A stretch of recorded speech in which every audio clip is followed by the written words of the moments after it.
Hamas has published videos of their fighters holding Israeli children, explicitly saying that they've got hostages. Now, reportedly in the video, they say they don't kill kids, but that's not really the point. The point is they're basically sending a warning to Israel. They're making a statement that if they're targeted, there are children of their victims, children being victims as well, with them, and it is absolutely horrifying.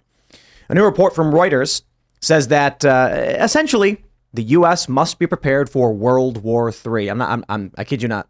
They're talking about a security analysis, but we'll talk about that. Plus, we have scenes from all the protests that have occurred today. Nothing, I would say, grand scale, absolutely crazy happening today. Of course, everyone's kind of relieved, but there were some incidents that had happened. Some disturbing videos, which we'll get into all of that.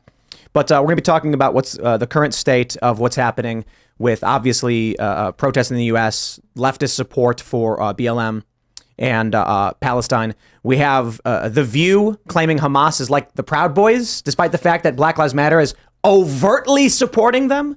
So we will talk about these absurdities. Before we get started, my friends, head over to smithcreekfarmstead.store. They are proud members of Timcast.com, and they sell soap and some other things, but they got goat's milk soap. So if you want to buy soap from somebody who actually supports your values, they are on Public Square, and you can go to smithcreekfarmstead.store, click the link in the description below, and you can pick up some soap, some beard balm, but more importantly, they have chickens. And when you go to the website, you can look at their chickens. Look at this guy, Clyde, the walking mullet. Look at him, that handsome SOB. And you know, anybody with chickens is handsome, and Blanche, a lady, is a rooster, but you got to buy their soap. So shout out to Smith Creek Farmstead. They're members of Timcast on Fridays. We shout out companies from our members, and I hope you guys support businesses that share our values, and we can engage in boycotts where we make sure we're voting with our dollars and supporting people who agree with American values. You can also go to timcast.com, click join us, become a member. We have members only uncensored shows Monday through Thursday, and you don't want to miss them. You can also, as a member, join our Discord server to hang out with like-minded individuals. And if you have a company, on Friday, we may choose yours. We'd love to get to everybody, but you can submit as members in the Discord your business, and then on Fridays, we shout them out. So support our work over at timcast.com by becoming a member, and we will return the favor. Smash that like button, subscribe to this channel, share the show with your friends. Joining us tonight to talk about this and a whole lot more is Dinesh D'Souza. Thanks. Really fun to be here, guys. This is my first time, in the pit here, and I'm looking forward to our conversation. Who are you? What do you do? Well, I'm a writer. I'm a speaker. I make films, documentary films. I'm coming out with number 7, which is called Police State. And it's in theaters October 23rd and 25th. And there's a virtual premiere, watching from home, on October 27th. So that website is policestatefilm.net. And actually talks about a lot of very bad things that have been happening in the United States in the last few years. Very quickly, one by one, our basic freedoms put into jeopardy. Right on. Thanks for hanging out. Should be fun. We got Carter Banks hanging out. What's up, everyone? Pleasure to be here. Big fan of yours, Dinesh. Like I was saying earlier, you're partly responsible for my dark red pilling, so it's going to be awesome having you on. Yeah, what does D'Souza mean? D'Souza is a Portuguese name, and the Portuguese came to India. This was going back to the 16th century, and they converted a bunch of Indians to Christianity. And the Indians who converted, originally Hindu, took Christian names. So one of my ancestors was obviously converted probably by a missionary named D'Souza, and so we became D'Souza. Wow, it's awesome. Fascinating. Hey, good to see you, hanging man. out. Yeah, hello everyone. Let's go. Let's talk. There's so much I want to talk about tonight, so let's get the group involved. There is a lot to go over. I'm Serge.com. Ready when you are, Tim. Here's a story from the Daily Mail. Sickening footage released by Hamas shows terrorists holding Israeli toddlers and children during Saturday's massacre, which shocked the world. Sickening footage released by Hamas today allegedly shows a terrorist holding Israeli toddlers. The video shows Hamas members holding the youngsters as they sit around a table. One is seen rocking a pram as an infant cries. Others are carrying the distressed children, rocking them and patting their backs. The footage was recorded during as Hamas gunmen carried out their mass infiltration of Israel last Saturday, according to Israeli newspaper The Jerusalem Post. The attack saw Hamas, prescribed as a terrorist organization by the EU and the US, burst through the heavily militarized border around the Gaza Strip, this we all know, took an estimated 150 Israeli foreign and dual nationals national hostages back to Gaza during its initial attack. Hamas said on Friday that 13 of them had been killed in Israeli airstrikes. It has previously said 4 hostages died in the bombardments. So you can see here they have images of them taking the children. Now, I suppose the claim they're trying to make is that they didn't kill the kids. There's also videos where Hamas fighters are indiscriminately firing into porta potties.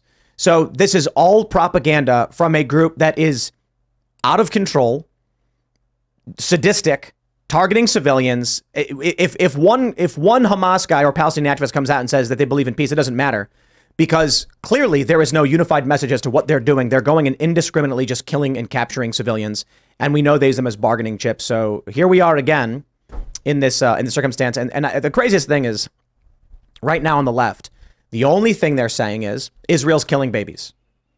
This is the nightmare scenario of war. But I got to be completely honest. They will make the left makes the argument that Israel started it, when quite literally Hamas broke the barriers down and went and started targeting civilians. So, you know, you want to take this back thousands of years, fine, so be it. But Hamas is targeting civilians and children. Israel targeting militarized sites or whatever is not the same thing, though we are all distressed when civilians die. That's a no-brainer. I mean, what the defenders of Hamas in this country and the West are doing is they're trying to dispute a wholesale truth by making sort of retail objections. And what I mean by that is they'll say, this particular image is distorted, or this is not a valid video, as if to say that, and maybe they're right, because we're in an age where there's so much fog of war, there's so much confusion about whether this video was digitally altered, sometimes difficult for you or I to know. But the implication is that if the video is invalid, kids are not being threatened by Hamas.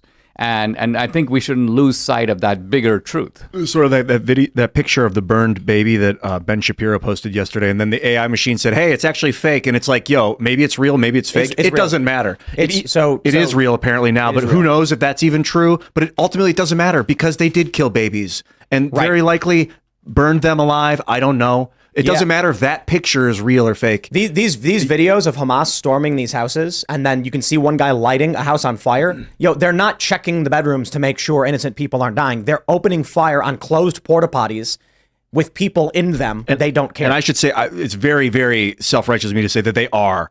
It seems as if they are, from reports that I've read, that they were indiscriminately murdering old women, people. Bro, there's videos. Like, look.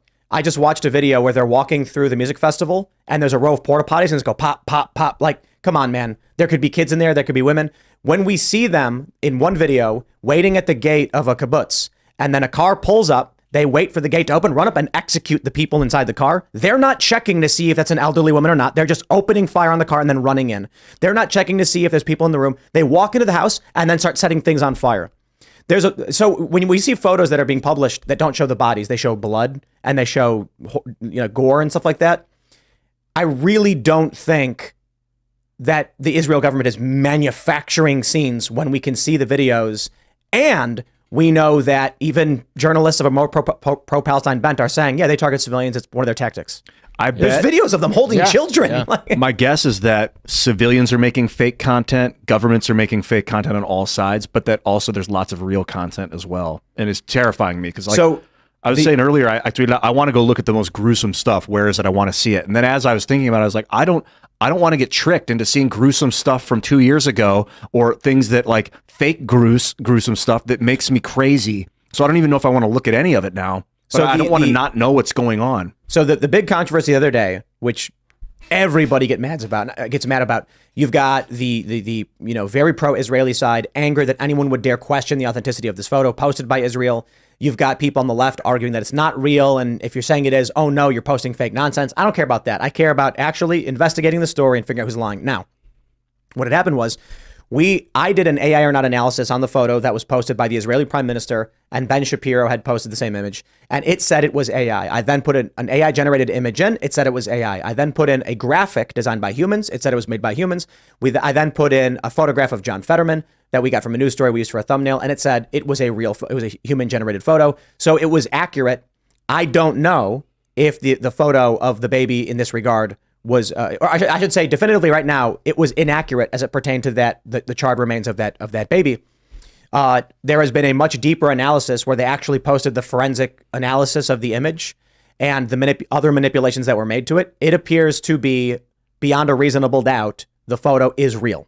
It is a real photo of a real doctor showing the remains, and it's kind of horrifying that this is what happens.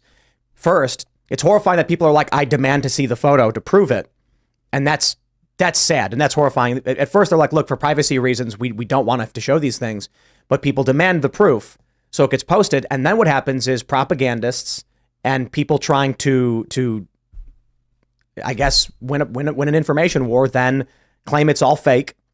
And then finally, we get a bunch of different AI forensic analysis. One of the things they did was there's some tools where it shows you like pixel patterns and like things like that you can't see with your own eyes. Right. But when you run it through several filters, you can clearly see lines where AI is generated. The original image doesn't appear to be fake. And then there are faked versions of it that are clearly fake. So I would just say at this point, who knows? I believe, to the best of our abilities, it's a legit photo, and this stuff's horrifying. But again, I don't think we need it at this point when there's videos of Hamas laughing, holding the kids. They're clearly targeting the them. terrorist MO has not changed. If you go back to the 70s when you had the IRA and you had the incident at Entebbe and so on, the idea of taking hostages, the idea of exploiting the other side's reverence for human life. I mean, think about it. They know that the Israelis care about human life. If the Israelis really didn't care, the hostages would be meaningless. The reason that they grab your kid as a hostage is they know that you're going to go, okay, I'm going to. So it reminds me a little bit of how in this country, they use the accusation of racism. Think of this just by way of analogy. When somebody comes to you and says, you're a racist, their hidden assumption is that you're not a racist. Because if you were really a racist, you'd be like, thank you very much. This is awesome. Right. You know what I mean? It's like someone coming to me going, Dinesh, you're Indian. I'd be like, yeah, sure. But they want you to go, no, I'm not. So the fact that you go, no, I'm not, is you don't believe you are, and you don't want to think of yourself as a racist. So the charge of racism only works on anti-racists. Not anti-racist, though. They've co-opted that phrase, anti-racist to them. It works on people who are not racist. Exactly. Yeah, because it hits them where it hurts. If someone was genuinely racist and proud of it, it would not hurt at all. But they would take it as a compliment. This is a very clever game they play. They took the phrase anti-racist because people assume it means you oppose racism. It doesn't. Anti-racist means you're quite literally racist, but in a different way. That's a good point. That's right. This appropriation of vocabulary, and the left is really good at this. I mean, the resistance, even the language of decolonization. I mean, decolonization is a good idea, right? I mean, I'm from India. India was a colony of the British, if you say decolonization. But over the years, the Indians have sort of reassessed because they've now realized, yeah, there were some bad things from the British, but guess what? We still wear suits. We still have British laws. We still have parliamentary systems of government. We got a lot of things from the British. So, but nevertheless, this trope of anti-colonialism is driving this whole narrative. That's what makes the Palestinians into heroes and the Israelis into villains. How bloody was the Indian Revolution, if it was even considered a revolution against the British when they seized control? It was one of the unbloodiest revolutions of all because Gandhi recognized that the Indians they outnumbered. The British were ruling India with a very small contingent of people. And so Gandhi realized, listen, all we need to do is sort of paralyze the country with nonviolent demonstrations, and it'll be too difficult for the British to kind of manage this Indian elephant. And so the British sort of essentially let it go. And but again, the only reason the Indians could pull that off is because the British were not Hitler. I mean, if the British were Hitler, Gandhi would be, a lampshade. God, literally. But the Indians could count on the fact that they could go lie down on the tracks, the railway tracks, and all the British trains would go, they grind to a halt. Wow. Because, again, the British are not willing to run over Indian kids. Yeah. And so the British, their own morality was the undoing of the empire. Wow. And I think we're seeing that in the United States, elements of the liberals and the left that are anti-America and hate this country. There's a video right now going around of someone I think it's on Fox, I'm not sure, where they're asking a person at one of these protests in New York supporting Hamas, saying, do you believe America should take care of itself first? I'm like, absolutely not. And it's like, okay, well, when you have a large faction of Americans, maybe half the country, who are like, America last. Okay, well, you've got problems with pipes in Flint or Newark or whatever, you insert country, but you want to send our money overseas first? This country will not survive that. It's like you're giving away your money to your neighbors before paying your rent. Eventually, you get evicted. Yeah, sooner or later. I mean, one of the things I found, and then going back to my just experience growing up, was that India had these wars with Pakistan. And I noticed that while those wars were going on, every Indian was on the Indian side for the exact same reason that every Indian backs the Indian side in the cricket match. You know, nationalism, India first, is taken for granted. Nobody even debates it. It's not like you have to discuss, is it a good idea to be India first? I mean, no Indian would even know what that means. Yeah. And yet, when I came to the United States, suddenly I realized, and this is in some way a legacy of the Vietnam War, suddenly I realized a lot of Americans actually are not on the American side. They actually want the Vietnamese to win. They are America last, and they see America as a villainous force in the world, even though America has been a very benign force in the world. Any other country that had this kind of power that the U.S. has had since World War II would have used it far more tyrannically. Oh, yeah. Definitely. It's almost like a tell when someone says that the U.S. is like the most racist country in the world. I hear that all the time. Like, you have not traveled anywhere. Quite literally, like the least racist country in the world. Like, even, I bring this up when I went to Sweden. They try to claim they're very progressive, but they're super racist. Yeah. They're like, we scuttle all the poor people into these ghettos and then tell everyone how awesome we are, but then we only hire white natives. And in the United States, you've got white liberals without group preference. And there was a story that came out that found, I think, over the past several years, something like 90+% of mid to high level jobs were all given to non-white individuals because of the DEI push. So it's like, that's clearly racist and in violation of the 1964 Civil Rights Act. But here we are. Let's jump to this story. I hope you all are ready. It may have been the global day of jihad, Friday the 13th, but we have this from Reuters. U.S. must be ready for simultaneous wars with China and Russia, report says. The U.S. must prepare for possible wars with Russia and China by expanding its conventional forces, strengthening alliances, and enhancing its nuclear weapon modernization program, a congressionally appointed bipartisan panel said on Thursday. The report from the Strategic Posture Commission comes amid tensions with China over Taiwan and other issues and worsening frictions with Russia over its invasion of Ukraine. Another thing that many people have brought up to us that came up yesterday was something called the Samson option. Considering the conflict with what's going on with Israel, I think it's particularly relevant to this story. For those who are not familiar, the Samson option is the name that some military analysts and authors have given to Israel's deterrence strategy of massive retaliation with nuclear weapons as a last resort against a country whose military has invaded and or destroyed much of Israel. Commentators also have employed the term to refer to situations where non-nuclear, non-Israeli actors have threatened conventional weapons retaliation, such as Yasser Arafat. Now, what's interesting about that concept of the Samson option, the general idea being, if this, so we have this convoy of Hamas storming in, killing civilians. Israel then starts targeting Hamas bases and weapons depots and things like this. Civilians get caught in the crossfire. They die.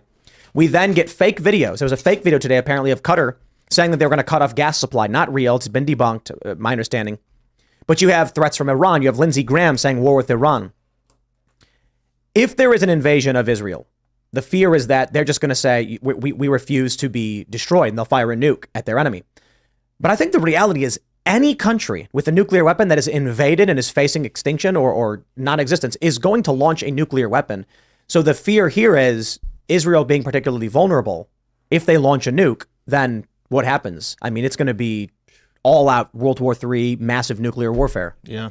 I mean, when I think about it, the Samson option was essentially the core of what in the Cold War we called mutually assured destruction. Because mutually assured destruction is the United States has 10,000 nuclear warheads and the Soviet Union has 10,000 nuclear warheads.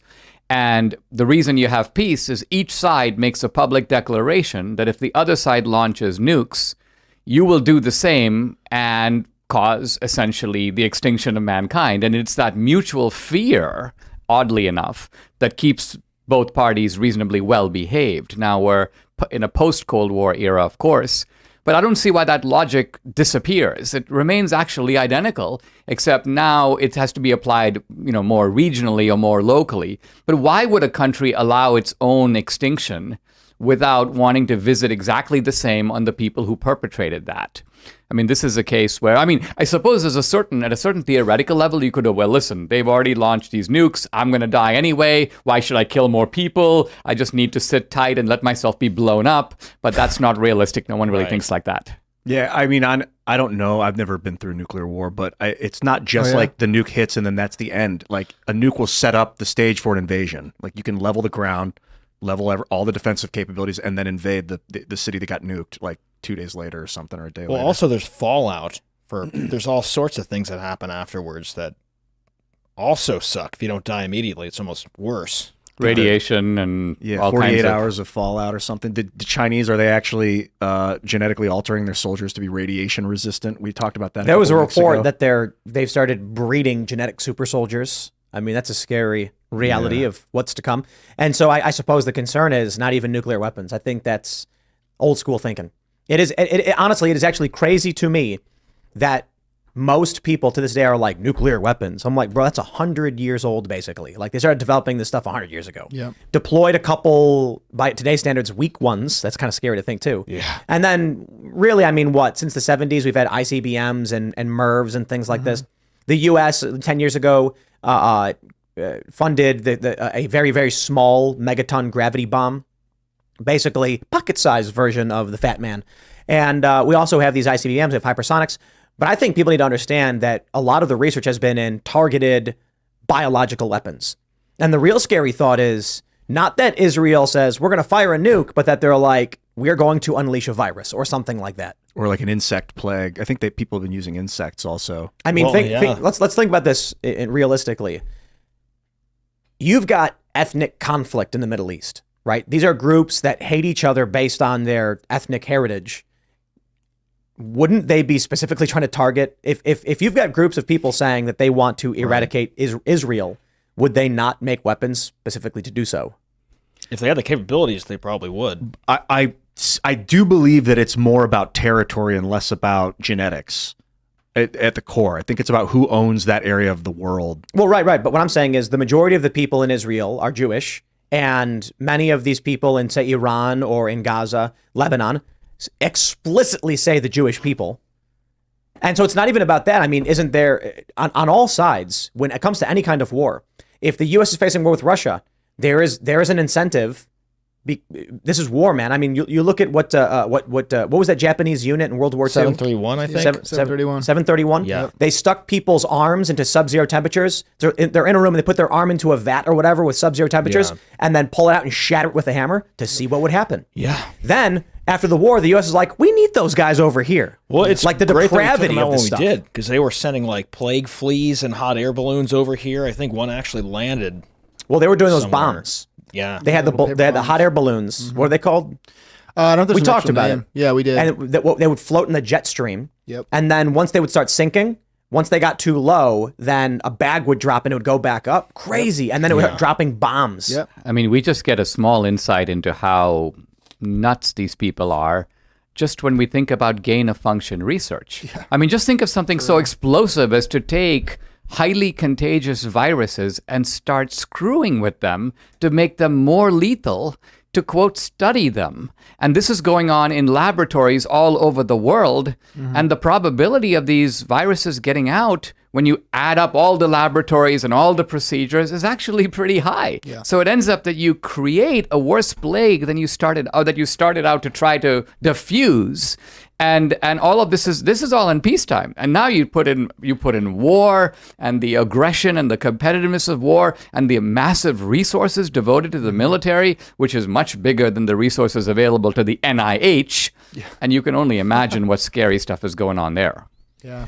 Yeah, and honestly, it's beyond just biological weapons or directed energy weapons. When the U.S., during the Manhattan Project, nobody knew what they were doing. There was speculation that the U.S. was working on some kind of technology, and some of the speculation was a laser beam, a death ray. And some people, I believe, did speculate that there was going to be a nuclear bomb. I think it was because the initial publications of nuclear reactions, quantum mechanics, and things like that was like 20 some odd years earlier. So the U.S. started working on this and theoretically saying, like, can we make this explode? Can we blow it up big? Yeah. And so people were trying to figure out what it was. Right now, but no one knew. That's my point. Right now, the weapons the U.S. has are probably beyond our comprehension, right? Or I shouldn't say beyond our comprehension. I mean, like we'd be like, oh, wow, they did what? It's just that if I'll put it this way, I bet they could come out and be like, yes, the large, international, multinational, military-industrial complex corporations have a weapon that is based on, X. You'd be like, wow, I never thought of that. I might say that the weapons that are being used now are beyond our perception. That might be an interesting way to look at it, because like lasers, you don't see them. They're just heat. It's just heat that you can't see. What I mean is like we're not even thinking of what they've already developed. So we're talking about like biological weapons, and they're like, that was 20 years ago. Molecular disassembly through vibration. I mean, Exactly. people's skin just fall off just by hitting them with a low frequency, stuff like that. Or just like renders you not able to think at all. Look at the was it the Havana syndrome? Yeah, Havana syndrome. They thought that was a weapon. I guess they're saying it's not now. Yeah. But people would hear like a loud hum, and then they would start losing vision in one eye and getting headaches, and they couldn't think straight. I mean, interestingly, with every major war, the magnitude, the scale, the horrific nature of it was completely unanticipated before the war. I mean, World War I, nobody had any idea that it would last as long. That trench warfare, where you'd have people who are basically fighting for 2.5 years for like 50 yards of land. And you're sitting in a trench knee deep in water, you sleep there. People are being shot up and their bodies then just dissolve right next to you. And so just the sheer horror of it. And the thing about it is we haven't had that kind of a war now in all of our lifetimes, because we have to go back to World War II for a comprehensive war. So it makes people, in a sense, lose sight of what war actually means. The First World War was the machine gun. No one anticipated the machine gun. So they'd get up with their rifles and run towards what was assumedly dudes with rifles, as they had done for hundreds of years. And then the machine gun changed that. And then World War II, you have air power. Like the force of an air bomber changes in everything. And now what do we have? We have space lasers. Who knows what we got? This is the story. Well, yeah, China does have space lasers. Not say they're weaponized, but we know for a fact that story. You could drop stuff from orbit readily. It's just getting it up there, right? But what you're describing, Ian, is the story of basically every war, right? So we've talked about Gettysburg. The Confederates were using muzzle-loaded rifled muskets, and the Union had adopted breech-loading rifles with cartridges. So the Union is firing every 10 seconds, and the Confederates are firing every 30 seconds to a minute. Napoleon, no question. I don't know if Napoleon had new tech other than like if the Dutch tech that the Dutch didn't have, or tech that the Austrians didn't have, or whatever. But he invented the corps system, the corps, the corps, military corps, where he'd divide command amongst his generals and give all of his marshals, basically they were called, total enough authority amongst themselves. And so they were able to move much more rapidly and respond to battlefield activity much more fluently. Right. Absolutely. I mean, there's a very interesting study of Western civilization which tries to understand how the West became the dominant world power, which it has been over the past 500 years. And the argument was that the Western countries were always fighting. And as a result, each side had to keep innovating in terms of warfare to get the edge over the other guy. Whereas you think of take American Indian societies, for example. Now, there was tribal warfare and so on, but it was conducted kind of the same way. Whereas what was happening in the West is one guy, you start off and you have a normal cavalry, then one guy starts inventing a crossbow, and the other guy has to develop a shield, and then the knights start putting on armor. And so there's constant innovation that shows why the power in the West keeps moving. I mean, it belongs to the Portuguese. In fact, that's how the Portuguese got to India. They were the leading power in the West at one time. Then the Spanish, then the French, then the English. Hitler's actually basic point was he was kind of envious of the fact that the British and the French had sort of dominated the world in the previous 100 years. He's like, what about the Germans? So a lot of Hitler's aggression was motivated by that. He actually admired the British Empire. He wanted to create one. Well, with Europe, you have a peninsula. And with expanding population density, the Mediterranean is warm weather, so there was more abundant food. It was easier to grow food. You end up with people with more free time. Then you get population density with close proximity and conflict over resources once winter starts rolling in. So you have all this fighting. Because exactly as you described, you get innovation. There was one story I read where I can't remember what battle it was, but one side made their arrows with very tiny notches, so that when they fired the arrow towards the enemy, the enemy could not put the knock or whatever it's called, the notch or knock or whatever it's called, into the string, and they couldn't fire it back. But theirs, with the larger hole, they could pick up, so they could use both arrows, but one side pulling, like that kind of innovation. Here's the thing about North America. Sparsely populated. When Native Americans would fight, it would be brutal, but they could also flee. So we see this in natural selection as well. It's why birds are less likely to be aggressive because they can just leave. Flight, and in the sense of like avoiding a fight, not in the literal sense. Right. Avoiding a fight takes less energy than engaging in a fight. So burrowing animals tend to be more vicious, and flying animals tend to be less vicious for that reason. Right. It's not absolute, right? Rabbits are not particularly vicious. You back them in a corner, they might nip at you, but gophers might their strategy was just to have lots of themselves, which is kind of funny. True. Or their evolutionary pressure. And they didn't have armor. The Native Americans, as far as I know, I don't think that they focused much on. They didn't build castles. They didn't build defensive bastions. They didn't really, that I know of, build armor and things like protective, because it was always like attack and retreat, attack and flee, attack and run away. It's such a massive landmass with tremendous farmland in the Great Plains that you didn't have to have such dramatic fighting over resources, and effectively you could leave. If they were chased out and the land was taken by a warring tribe, they would run away. And they didn't, I don't know, I assume that they didn't farm not as readily as they did in Europe.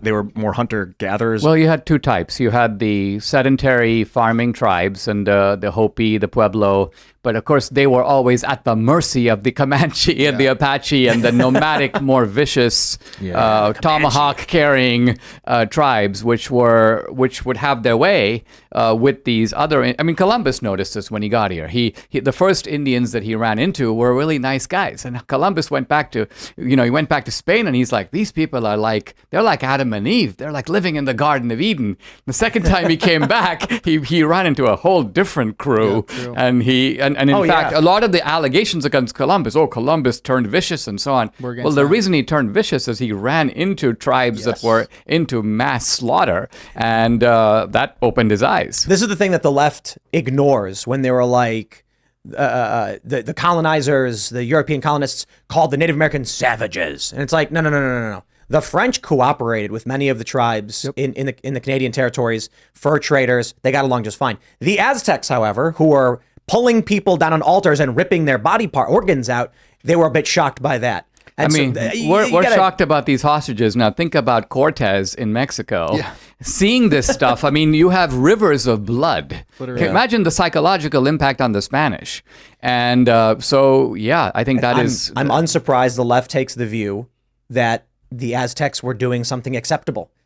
Because sacrificing children, like literally just killing children, would, like, any one of us would be watching that happen would probably start crying. And you imagine Cortez. The historical view from the left is that Cortez is on this boat sailing to the Americas, going like, and he's got like devils behind him, like, yeah. When really he's a European guy. He lands here, and yes, there's conquest involved. They're warriors, they're fighters, and then he comes upon children being mutilated for no reason. Mm-hmm. I wouldn't be surprised if he started bawling his eyes out and then was like, we have to stop this. Exactly. No, that's right. Also, you mentioned interestingly about, evolution and natural selection, and that's an interesting framework for looking at human nature and warfare, because the premise of evolution is that self-protection and self-interest is the primary grounding of human behavior. And I think even ethical systems, and Christianity is no different, love thy neighbor like thyself, right? Okay. It's assumed that you love yourself. If you didn't love yourself, then the whole thing makes no sense. You have no compass for deciding how to love your neighbor. Whereas liberalism is, as far as I know, the only ideology in existence that treats self-interest by itself as something bad and something to be guilty about and apologetic about. And they deploy it selectively against the white man and against the West. And it is really fascinating to me. People really need to snap themselves out of this. The hatred of profit. The assumption that the word profit is something bad or means something negative. The left in this country has really even gotten conservatives feeling guilty about it. It is fascinating. We talked about this, the leftist GoFundMes, when they're like, I'm raising money for this. Don't worry, we're taking none of the money. Whenever they do these fundraisers, are like, don't worry, the money is only going here and we won't take anything of it. When I used to work for nonprofits, we would have the tax filing for a nonprofit is a 990. And the organization would say, when you make a donation, X amount is administrative, X amount is to the programs. And so people would actually ask you, how much of the money am I giving you is going towards the program? And legally, you're supposed to be like, oh, it's 20% administrative costs and 80% to the cause, which makes literally no sense because no one at the nonprofit is getting ridiculous salaries. Even among the CEOs at nonprofits, they're getting substantially less than corporate CEOs, though they sometimes, like the big ones, they get millions of dollars for sure. You're running this massive organization. But I'm like, I would tell people like, my guy, all of your money is going towards the cause. Now, you want to give you the tax filing amount, I'll tell you. But this idea that we can't pay for the staff to file the paperwork, that we can't have food to eat or pay our rent or buy a car while we're doing this work is absurd. But that's the mentality people have. No, you doing the work should do it for free. The left has really, however this emerged in this country is crazy to me. They've got people being like, profit is bad. Now, I think mostly conservatives are more attuned to realizing that's BS. We're capitalists here, and profit means your cut of what you're worth, the labor you did. But people need to realize you're allowed to make money. My challenge is greed. You have charity and greed, the virtue and the sin. And so I'm trying not to be greedy, even though like some of my closest advisors and friends are like, Ian, now is the time for you to be greedy. Make some fucking money, dude. Like, and I'm like, you can't give anything. Well, a lot of times, these concepts of greed, hypocrisy, they've lost their original meaning. So greed normally has meant historically that you have your eye on something that is not rightfully yours. That's greed. Greed is not, I made an incredible product, lots of people wanted to buy it, and so they all gave me $10 a piece, and so now I'm a multimillionaire. That's not greed. That's you're supplying a want, and someone else is willingly giving you the payment, and there's no greed involved. Take hypocrisy. Hypocrisy in its current meaning is you have a moral standard and you are falling short of it. Think of it. Some guy who's like, I'm a family man. Oh, he was seen, with another woman. He's a hypocrite. Actually, that has never been the meaning of hypocrisy because everyone is supposed to have higher moral standards than you live up to. Because otherwise, the way to not be a hypocrite is not to have any moral standards at all. Then you can never be a hypocrite because there are no standards to judge you by, right? So hypocrisy traditionally means I have a standard, but I don't really believe in it. I'm a faker. So I'm only pretending to be a good guy, but in fact, I'm a really bad guy. So that guy's a hypocrite because he's stating a value that he doesn't really believe in. But if someone genuinely believes that, I should be charitable, I should be a nice guy, I should be faithful to my wife, but guess what? I'm not as charitable as I ought to be. Hey, my head turns when a pretty girl goes by. I'm not a hypocrite. I'm just falling short of worthy moral standards. Is it if you accept that you're falling short and don't try to change it, then you become hypocritical? No, because well, at least in Christianity, you acknowledge that you are falling short, and your job is to be aware of your falling shortness, and your job is to be aware that you are that you constantly need to strive to do better. Yeah. I think that's often hard for people to gather or to grasp, I should say, rather. It seems like innately inhuman to like say that profit is something to be bad, but it's like because normally in hunting you'd get what you need for an animal, but if you think about it, you're hunting an animal, you're getting not only food for yourself, but for your family, for those around you, etc. That's what profit really comes from underneath everything, and it's weird. Tim's right that this has taken root in America, but usury is part of it. Is banking profit that they're taking so much interest, and it's unethical. You could argue that's the usurious part. They call it usury because it's unethical interest. But so people are like, see a lot of people making profit. I put it in quotes because they're just sitting in their luxury apartments getting 20% on every loan that they've got out, and you're like, yo, you ain't doing anything for that money, bro. You just born into that banking family. Yeah, although even that's very questionable because if you think of money as money is the stored value of your earlier labor, right? So let's say, for example, I'm now 62 years old. I've accumulated money all my life. I've worked really hard for it. Now, I could have spent it then and had instant gratification, but I chose deferred gratification. So now I have the stored value. And there is a time value of money, right? So now if I invest that money, I don't have to work, but it does represent work I've already done. That's how I got the money in the first place. Now, you're right, when it becomes generational and it's coming down from family to family. But, one of the remarkable things about the United States is that in this country, the vast majority of people did not become rich that way. In other countries, it is true that in Europe, by and large, you meet a really rich guy, chances are he's from a rich family. Generational, yeah. But in the United States, self-made people all over the place, and not to mention within the same family. I mean, one guy's a millionaire and another guy is like pumping gas.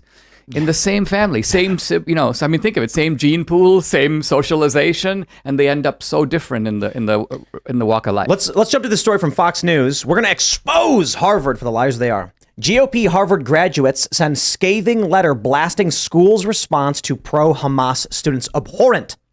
Harvard has faced heated criticism after student groups expressed support for Hamas after its attack on Israel. Take a look at this tweet from James Lindsay.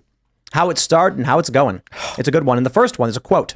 Despite being the most acclaimed academic institution in the country, Harvard received a 0.00 point free speech ranking on a 100-point scale, a full 11 points behind the next worst school.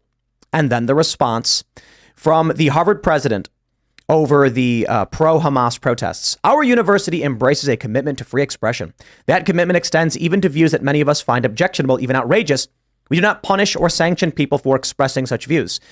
That's absolutely hilarious because they have criticized and condemned conservatives in the past. Yeah. The fact that they're unwilling to criticize this group and they're actually saying, well, they're allowed to do it, shows Harvard overtly supports what these students are saying. The institutions are absolutely corrupted, but as horrifying as this situation in Israel is, we are now seeing the left overtly supporting acts of terror, killing of children, capturing and killing of civilians. And I appreciate their free speech. I'm glad they're saying the things they're saying. Yeah, I mean, and yet it is so poignant for me to see liberals of the old stripe. And here I'm actually thinking of the former Harvard president, Larry Summers. I don't know if you saw his statement. He's like, I'm so bitterly grieved that an institution to which I have been affiliated with for most of my adult life is, has sort of broken with the principles and is now taking the side of the terrorists. And I was thinking, wow, Larry Summers, if anyone would say, who's the embodiment of Harvard over the last 50 years? They would say you. You're the example of the kind of classical liberal that surrendered to the left over the past several, that enabled the leftist takeover of these institutions, because conservatives never ran these institutions. When I was a student at Dartmouth, I would say it was the old line liberals who were in charge and the new left pushing up against them. And the change in the college to today would be that insurgent group is now completely in charge and the old line liberals have been pushed aside. But the old line liberals let it happen. And they're now, in a sense, living with the fruit of it. It's a little bit like some of these women on the subway, these bohemian women who are approached by people who like punch them and slap them. And you feel sorry for them, but you're like, isn't this what you voted for? Right. If this guy had come and slapped some other woman and you saw it, you'd be like, don't go after that guy. He's a victim of racism.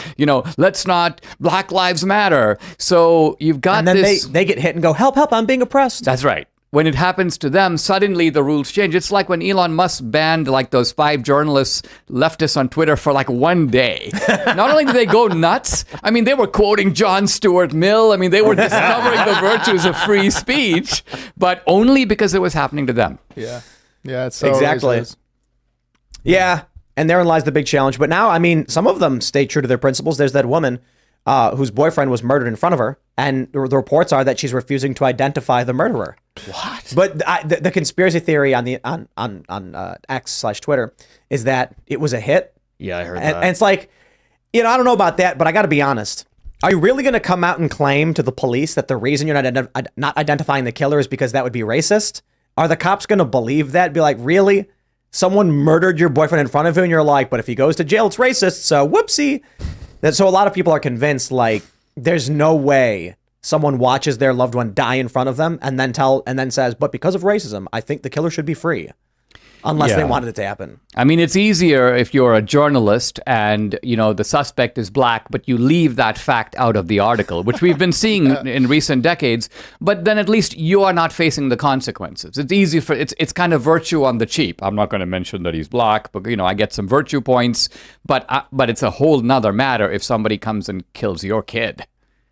And you're facing, and you're not willing to say, okay, that guy did it. In the culture war, a lot of parents that we see waking up, it's because they're finally being impacted by it, and it's an unfortunate reality.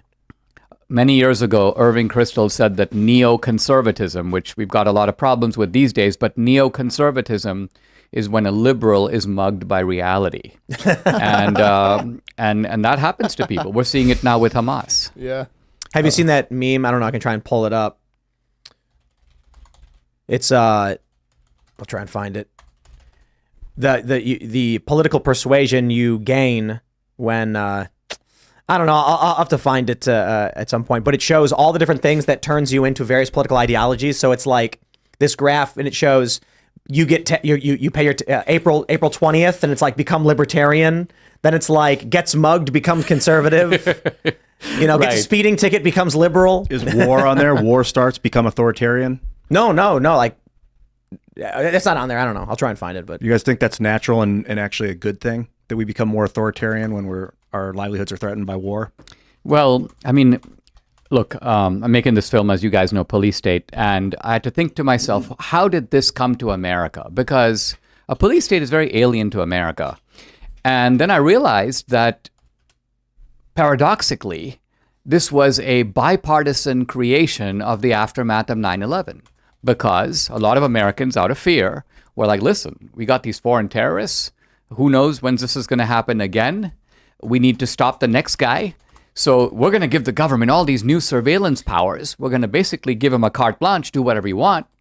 Never thinking that 10 years later, they would take all that armory of resources and then turn it domestically and say, all right, we'll now have a new target, domestic extremists. Right. And that changes the whole game. So that, in my view, was the sort of genesis of the American police state. So it's kind of like a knee-jerk reaction almost to being under attack without thinking about the long-term possibilities of that. Yeah. Well, when you're in fear and you're in fear of attack, you tend to go to by any means necessary. That's a normal reaction. I mean, that's what you would think if outlaws surrounded your house. I need to fight this by any means necessary. And that's what leads you to think, I'm going to give the government these powers that I wouldn't normally give them. This is why the left love COVID. Same thing. Exactly. They're like, COVID creates a wartime environment in which people are full of fear. And when you're full of fear, you also trust experts. Here's a man in a white lab coat. Take this. This pill will make you feel better. You're like, oh, okay. No one's going to be like, well, why are you giving me these tests, doctor? What are these tests really for? And what does this pill really do? You defer to people who supposedly are experts on all this. And so this is a wonderful way for the left to make political advances operating through the fear of the American people. Do you think there are environments where you can kind of change your society into a military society, a militocracy, without it turning on itself? Well, the Spartans did that for centuries. They had a very militaristic culture, and they would train kids. They essentially had martial academies as a substitute for schools, and fighting was their education.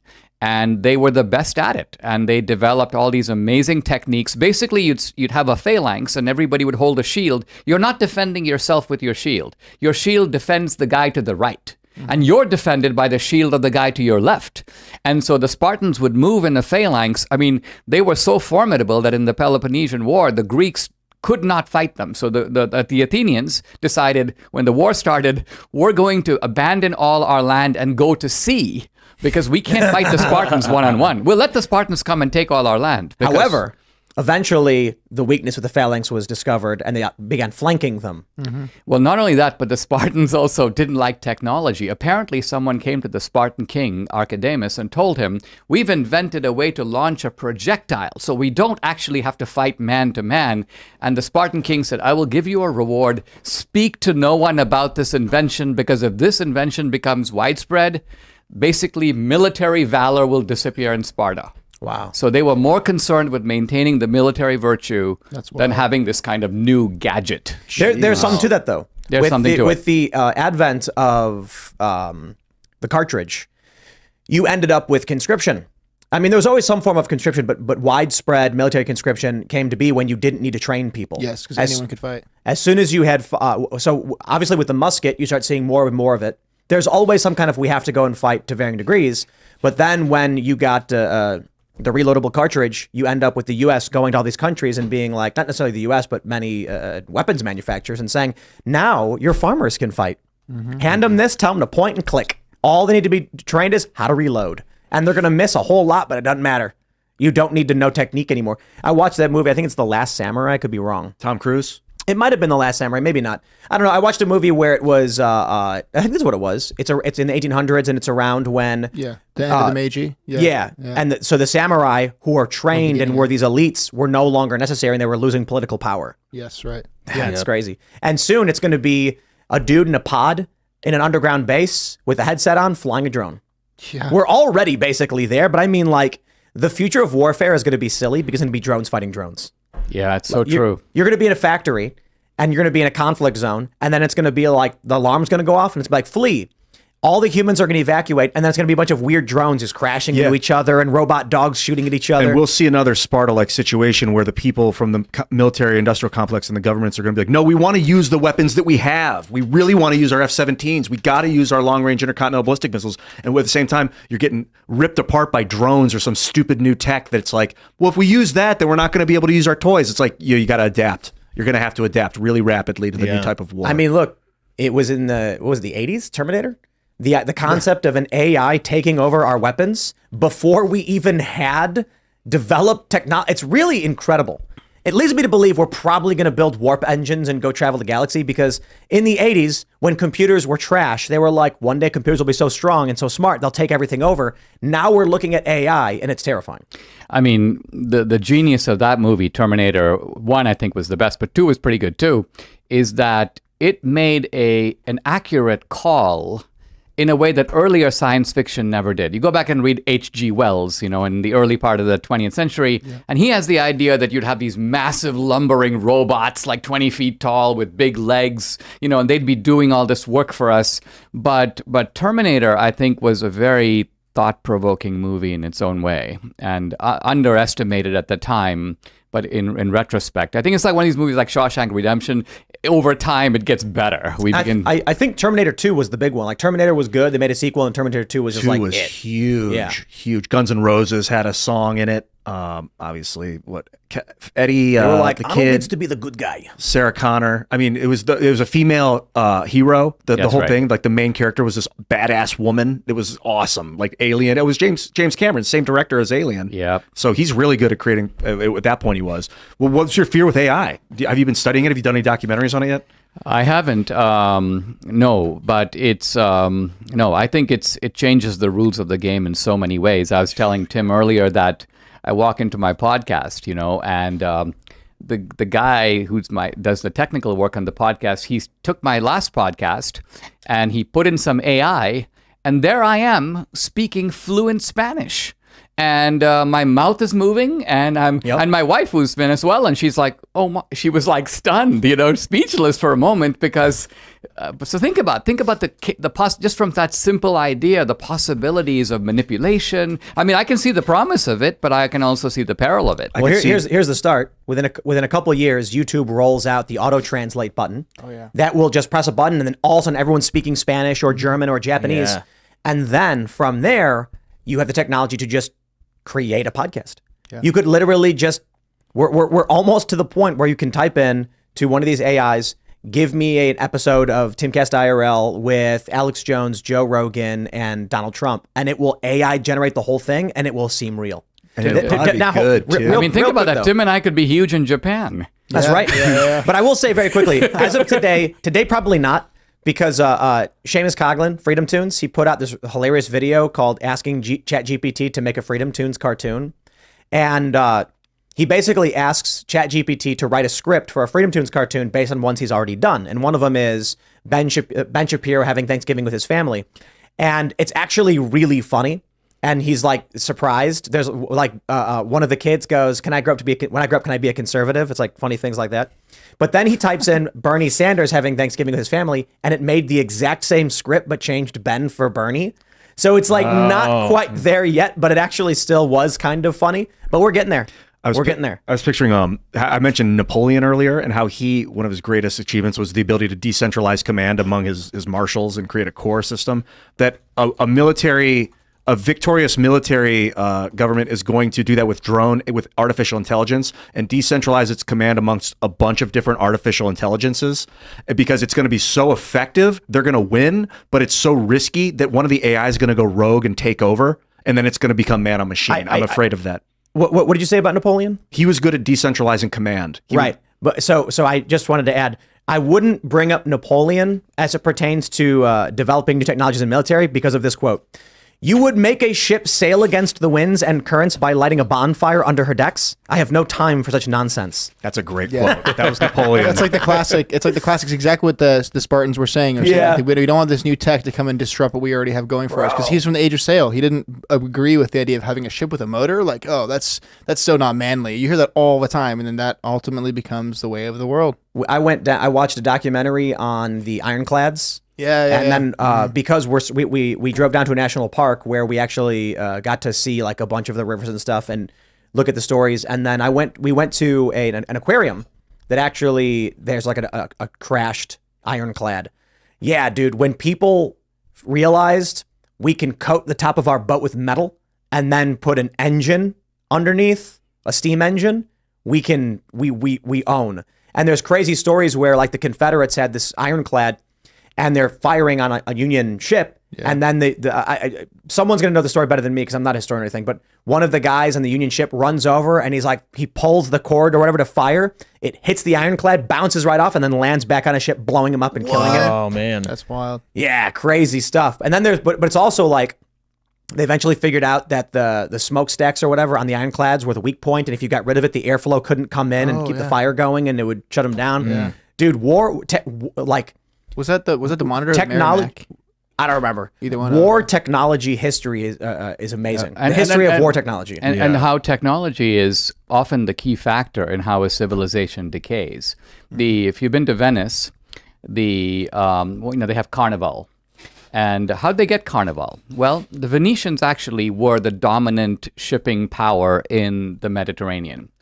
But the Spanish set to work on building a better ship, the Caravel. Basically the ships that Columbus got. Yeah. And the Venetians knew about it, but they didn't go that way. They decided, we're not going to go there.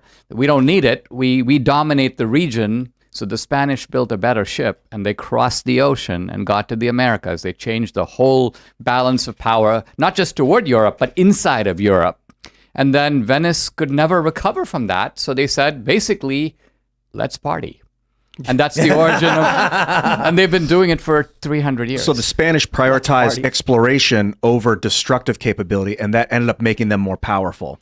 Yes, well, the Spanish, and it wasn't just the love of exploration. I mean, the Spanish wanted to find a better way to get to India, to the spice riches of India, and also gold. So a combination of religious devotion, commercial enthusiasm, and also just love of exploration. All those things came together in Columbus. Here's what I love. We went to a restaurant. We're in Miami. Me, Luke, my girlfriend, we're hanging out. And we order the food. And of course, you have the very nice server walk over and say, "Fresh pepper for your soup, sir." And he crushes the little black pepper thing on your soup or your salad. Literally whatever it is you're eating, they ask you if you want black pepper. Why? This used to be like the most valuable thing in the world. How many people died in wars because of black pepper, and now it just sits on every diner. You go to a Waffle House, and of course they've got. You have little packages with black pepper in it. In fact, people just throw it away. No one cares anymore. Yeah. Yep. And not just pepper, salt. I mean, for 300 years in the Middle Ages, even rich people would eat meat, but they didn't have salt. Yeah, in the Bible, I think it was in the New Testament, they mentioned that salt has flavor. There's a flavor. Salt has a flavor to it. I never think of that these days because it's everywhere. I'm so desensitized to the a bunch of different saltiness. kinds of salt too. I worked at this place called Salio Italio once, which is based off of like different kinds of salts on food. Wow, no Didn't way. last very long. We have lava salt. Yeah. It's because we bought the Wagyu we had one time, and so you get the lava salt you put on the Wagyu beef. and it's got carbon in it, I guess, so it turns black. So we conquered, I say this imperial conquest of Earth, basically to compile all the foods, or for one of the war score goals, or one of the victories that we got was all this food. But like now I'm concerned about like Klaus Schwab saying you're going to be eating bugs in a pod. If they really want to control and unify the world, what's the incentive? Like, you're going to have to make things better if you want to control Earth. Not worse. So I don't know. Well, not necessarily, because I think one of the things that struck me, I was really surprised by, is as I was working on, police state in America, I thought to myself, wait a minute. A lot of the COVID restrictions, for example, that we saw in America, we see them in Canada. We saw them in Europe. We see them in Australia.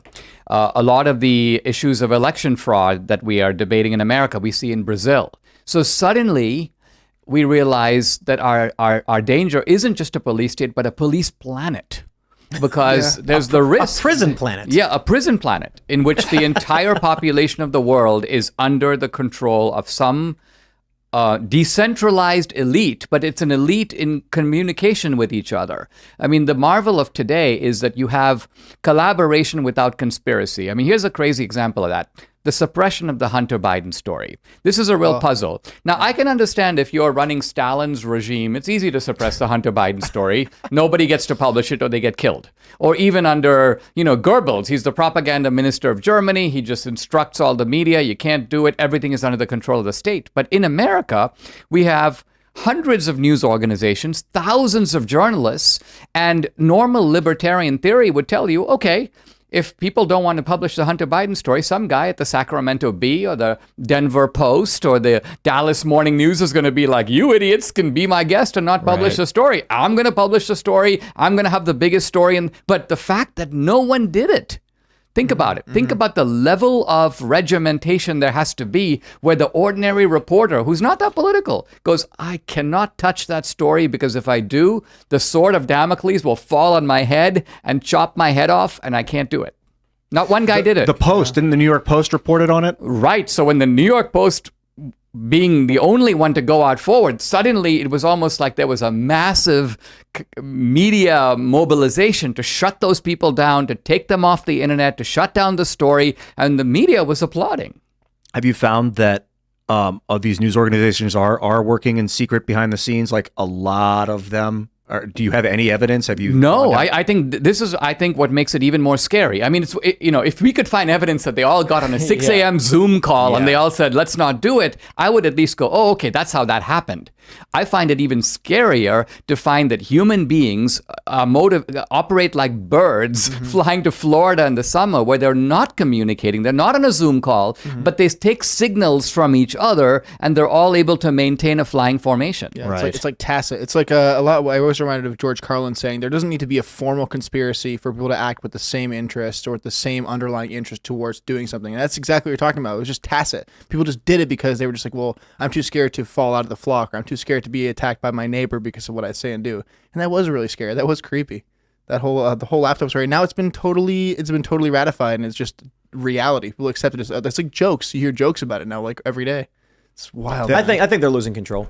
Yeah, I agree. I think the internet caught the powers that be by surprise, and they can't control it anymore. They're desperately trying, but they've lost the grip.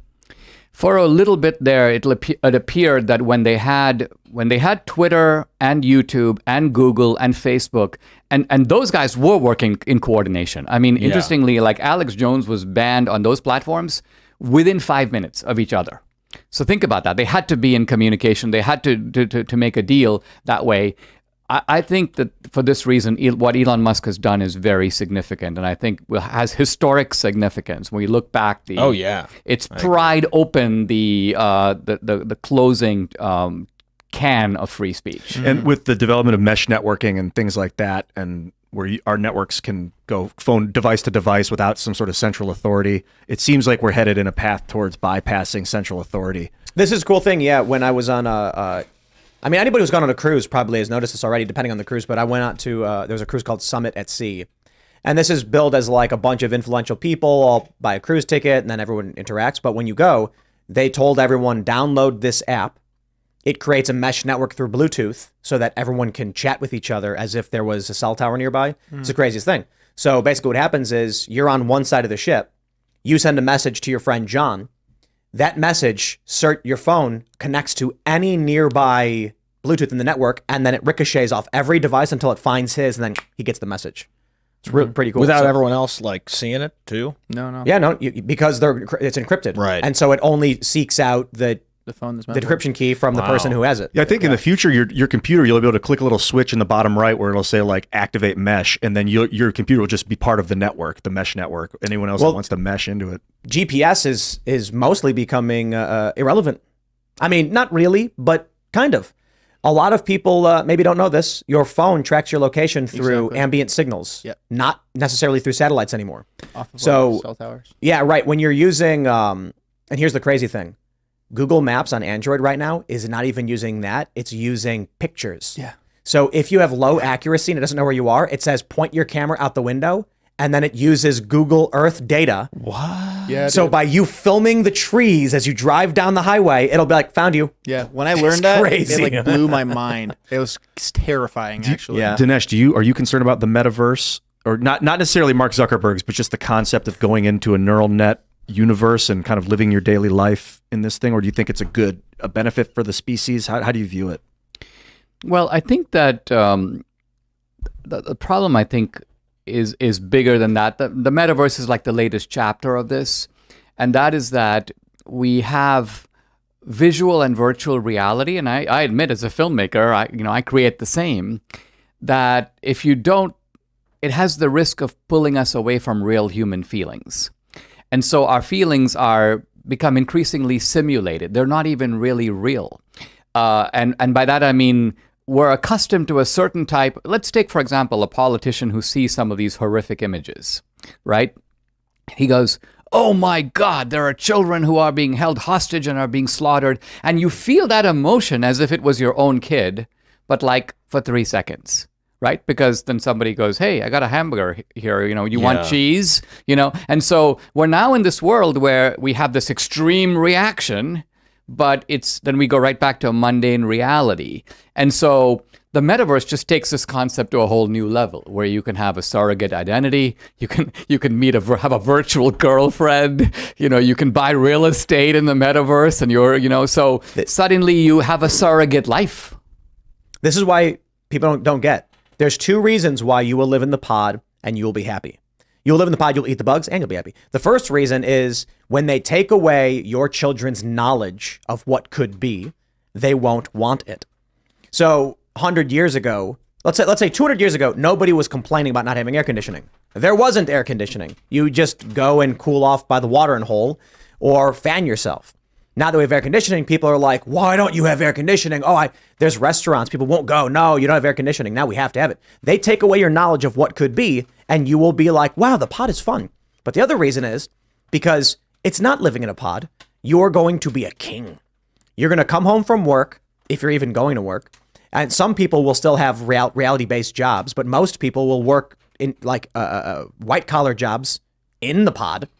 Your house will be a box. You'll go inside and lock the door, lay back, and then your eyes will roll back in your head or whatever. And then you're instantly in a gigantic mansion where your e-dog runs up to you and your dog never dies. Your cat never dies. We took a scan of your old cat from when you were a kid, made a fake version of it. Your AI wife walks up to you. She'll never leave you. She's everything you ever wanted her to be. We were talking about that at the event last Friday. Evercrack. I was talking with the guys from PBD podcast. Yeah. And EverQuest, the video game. And he was like, when the power would go out, like, "No, I lost my life. Like my person, I'm gone." And we were talking about getting into the metaverse and the danger of like, if you have a surrogate if you're really in love and that gets turned off, like, what in the hell? You're complete slave to that system at that point. 2 of the great dystopian works of the 20th century were Huxley's Brave New World, which is actually this, what you're just describing. And the other, of course, is Orwell.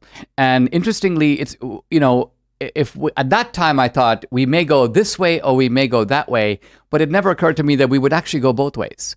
So we're now getting a hybrid of Huxley and Orwell. So Orwell says that a police state is a boot stamping on a human face, right? And we have some of that. And this is what I do in the film. I mean, I want the ordinary citizen to see that, because Americans have a great difficulty getting their heads around the fact that that could happen here.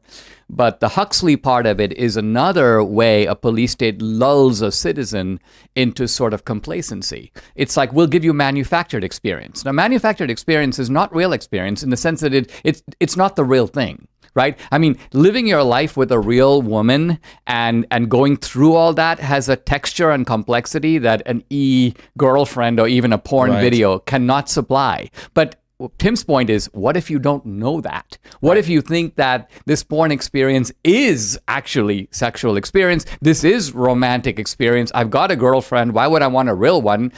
This one never complains. This is what's going on. You're forgetting one name as well. It's not just Orwell or Huxley. It's also Bradbury. Fahrenheit 451. It's all coming together. What's that story? Fahrenheit 451. People became so offended that the society built up firemen who would go and destroy offensive materials. Right. And it's not about the government doing it. It's about the people collectively being like, if you make a book critical of the unions, well, that's offensive to unions. You can't have that. If someone likes dogs, well, that's offensive to cat owners. So you got to get rid of it all. And so what's going to happen is you're going to have the police demanding, hey, it's past curfew, get in your pod. Then you're going to have that. But don't worry, in your pod, you're eating nothing but cheesecake. You're eating creme brulee, cookie dough, caramel fudge, cheesecake, triple dipped, deep fried, every minute of every waking hour, whatever you could want. It's like pulsing your abs, with 72 and you wake virgins, up stronger. And it's safer because we're always at war. And so then, you have to be there. But then there's all the information removed from your existence because everyone's shocked and offended by it. Mm-hmm. So in your private reality, you have whatever you want, but no one dare go outside of it or interact. Right. There's going to be the solo player pod, your own private universe. Sometimes you can invite friends in, but it's just for you. And then there's going to be the interactive PvP version, but no one dare do anything exciting there because it's too offensive. Right. I mean, think of the irony right now on campus. You've got people who for a decade have been talking about being triggered and needing a safe space and microaggressions and you offended me by not using my pronouns. And those same people are like, Hamas. You know what I mean? They're cheering real murder. Yeah. And yet, crazy, yeah. and yet these rhetorical offenses were evidently so intolerable and unbearable to them and morally offensive. And those same people, when confronted with real atrocities, are like, we're okay with that one. Yeah, I don't imagine that the Hamas government would use their pronouns. Well, it's also like, I was thinking about that when we were watching that video where they were chanting basically, Hitler's thing. And I'm like, they were literally fighting against fascism, and now they're on for Hitler's fascism. Yeah, it was crazy how fast they were able to adopt a Nazi phrase a and turn full a phrase circle just to say that. all the way back. This is why I say it's like an inversion. That's why I say the left has no moral framework. It's a chaotic and destructive force. It makes no sense. They're like, those words are offensive, and then they go and cheer for Hamas. Yeah. It's like bizarro world. It's an inversion.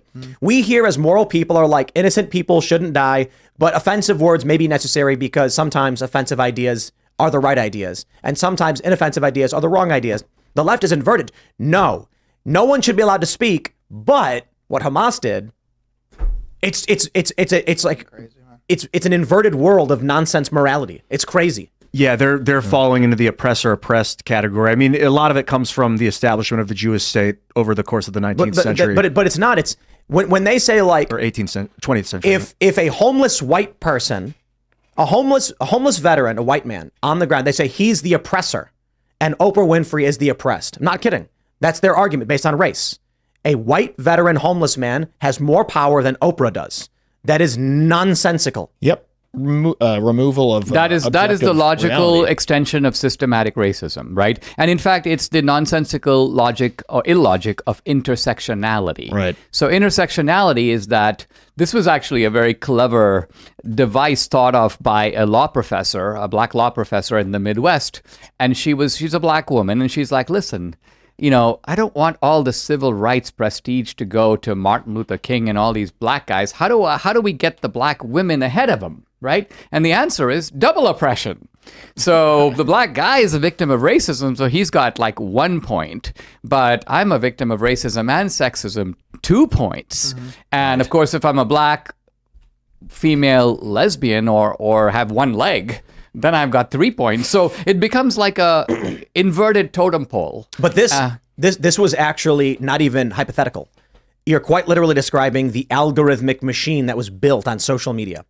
So Facebook launches their algorithm for the first time, and we see a wave of police brutality videos because people don't like injustice. And so they're like, wow, I can't believe this is happening. Of all people, police shouldn't be doing this, right? They're supposed to protect us.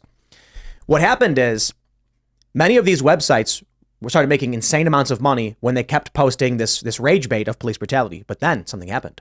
Someone posted racist police brutality.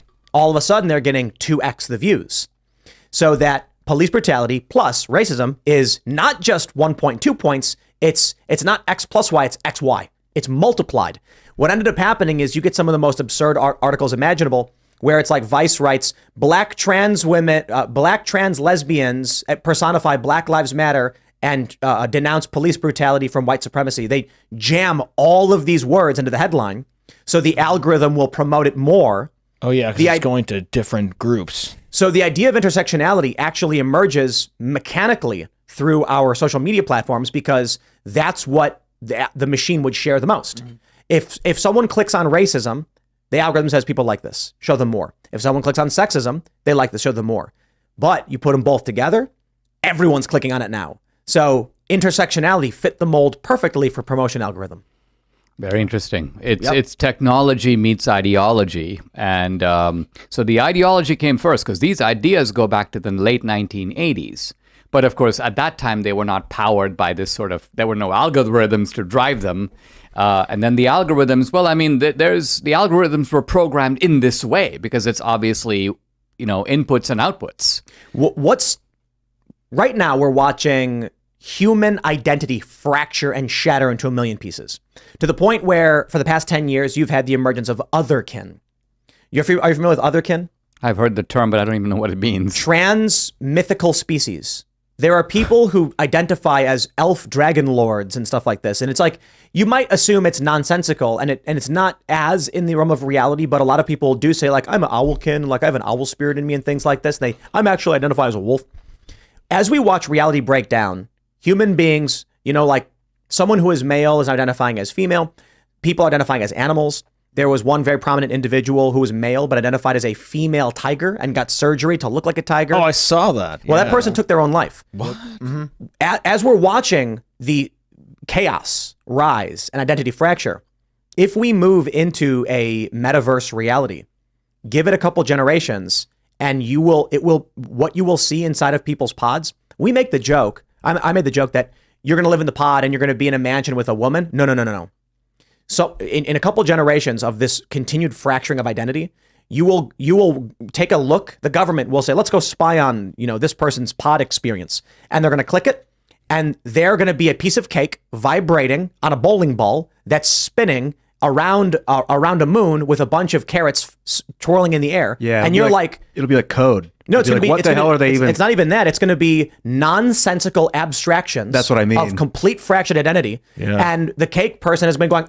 Yeah. That's what I meant by. Sorry to interrupt. Yeah. It's just going to be. It's going to be expanding complexity of nonsense. It's the end of human nature, isn't it? There's an important book from the last century by the Harvard biologist E.O. Wilson. It's called On Human Nature, and he talks about human nature has certain parameters. Now, there's a variation within those parameters, but he says, try to imagine a human being that decided, I'm going to be a toad, right? He goes, but I mean, not just I identify like a toad, like I want to look like a toad or wear a toad costume or something, but I want to be a toad. I am a toad. In fact, I'm a toad in a human body. I'm really a toad, but I'm in the wrong body. He goes, you would have to go down to the creek and jump around in the water and eat what toads eat and be a toad, right? Now, imagine if someone actually did that. Now, I think most of us, at least the libertarian streak in us, would be, that's interesting. Let's go check that dude out, But it would be a whole different matter if that guy then began to demand that the whole of society recognize him as a toad. Right? And so this effort to not only say, my mind has given me this new identity, but I'm now insisting that you subscribe to this identity. You buy into my illusion, so to speak. Yes. This is where I think we go off the rails. But where are we going? If we do go into this metaverse, we had that Lex Fridman, Mark Zuckerberg interview. Did you guys see it? I think you pointed out I saw clips of it. where they're animated CGI figures. It looks just like them, and they're talking from across the country, but they're in the same room sitting down, and you can see their bodies and face moving as if they're not. It's real-time generation. Here's what's going to happen. You think it's absurd to recognize the Toad person when the whole world is in the metaverse? You're going to walk into your business, you're going to put on your headset, and you're going to grab your controllers, haptic feedback or whatever. Your avatar will be you, regular old Dinesh. Walking, you'll sit down at this table and be like, all right, everybody ready for the production meeting? And there will be a giant toad, and there will be a giant carrot person, and then there will be a Godzilla, and that's how they identify. And so the frog man will be like, I would like to discuss, and you're like, that's what we do now. In the reality in which we operate, people are whatever they want to be. I've been continuing to remind people that if you're a human man and you identify whatever as a woman, as a brick wall, you're both a woman and a human man. You never stop becoming one. No, you're still a human man that identifies. But you as don't some other become thing. anything else. Well, you identify as something else, but you never truly stop being a human man. That's part of your experience. Yes. A human man who identifies as a carrot is still a human man who identifies as a carrot. Yeah, exactly. And you can be both. There's an imprecision here because the person who's saying that wants you to believe, even though they use the sly word identify, what they really mean is I am a woman in the wrong body. They're not saying I am imagining myself to be a woman. I'm a man who imagines myself to be a woman. What they're saying is I really am a woman, but I am, in a sense, and I've been ascribed the wrong biology, and that's why I have to undertake all these surgeries and hormones and all this stuff. This matters now, but when we are in a digital reality, there will be no question, because you'll meet you'll be talking to, as far as you can tell, in virtual reality, a woman. And you'll have no idea that it's a middle-aged, morbidly obese man behind the screen. It's in the movie Surrogates with Bruce Willis. Mm-hmm. This is the first thing they introduce. It's like there's some hot woman and some dude at a club making out. The movie is about people who use robots to pilot the world for them because it's safer. And then when the person dies, the surrogate of the female dies, they're like, let's go track down the owner and see what happened. They walk into this very beautiful apartment, and there's a 500-pound man in the machine who's dead. And they're like, that's her? Yeah. Yep. That's great. Yep. You get that a little bit in role-playing games like World of Warcraft and stuff, where a dude chooses to play as a female half-elf or a female night elf, and I'm like, well, it's... But I don't see that. I don't see that as the same way. It's a question of when you play with dolls, are you controlling the doll or are you becoming the doll? And everybody kind of does it differently, right? I do, yeah. I don't become the. I mean, I guess you could pretend to be. You're making the characters. You're like, hello, I'm this guy. Yeah, I'm this guy. If you're playing in World of Warcraft and you're role playing and you're like, I would like to be a half elf female or whatever. People would get married. Reality. What's that? You acknowledge it's a game and not reality because you're playing a game, right? People would get married in the game. And do you identify as your character, or is your character a thing you manipulate? Yeah, but you're right, because it was some people I was just a manipulative character. Some people, they started to identify, I think. And then maybe it's psychoactives, maybe it's like pharma drugs that are making people at 12 years old not know reality from fiction. No, I mean, it depends. Some people go into these games specifically to role play as a character that either is or is not themselves. But when I played World of Warcraft, I had like 7 different, we called them toons, and some were male and some were female. It was just like action figures. Yeah, but and then if someone asks you, like, are you a girl? And you're like, yes. That's when it goes a little crazy. But we were on, what was it, TeamSpeak, and what was the other one? Was it Vector or whatever? There's a lot of them. Was it? I think it's like Vector Chat. Yeah. I mean, everybody knows who we are. We're hanging out together, and it's like it's like playing with action figures. It's almost as if what's happening in our society is that at one level we're seeing increased clampdown, regimentation, control, governments, elites, and it's not just governments. I mean, our police state is a little bit unique in that it sprawls across the private sector too. I mean, think of censorship. Censorship involves academia, it involves the media, it involves nonprofit institutions, it involves the government and the digital platforms. So an academic will make up a list, right? And let's just say Tim Pool and I are on the list. Got to ban these 2 guys. that list will then be picked up by the Biden administration, which will then sort it. Oh, Tim Pool is spreading lies about the election. Send it over to CISA, the Cybersecurity and Infrastructure Aid. Dinesh is spreading lies about COVID. Send him over to the CDC. So all these agencies compile these lists, but then they don't want to explicitly censor because they might get caught. So they hand it off to a middleman. They go to the Stanford Internet Observatory or the Virality Project. They go, guys, you take this list and you deliver it to the digital platforms. So that way we're out of it. So that they do the handoff, the digital platforms ban you, and the media cheers. And they don't make any specific statements of fact. That way they can't be sued. So I actually dealt with this. I think Stanford claimed that I was one of the largest, me and a few other people were the biggest promoters of disinformation during the 2020 election, which is the weirdest thing to say I did because I have like the most tepid opinions on these things. And we use NewsGuard, which is Microsoft funded, not like they have a contract deal. So they're getting a lot of financing through a deal with Microsoft. I put out a story where I'm like, hey, look, local Fox outlet says X. And they're like, Tim Pool spreads disinformation. You ask them where or how, they don't have to tell you. And they don't have to argue what is or isn't, and you can't sue them over it.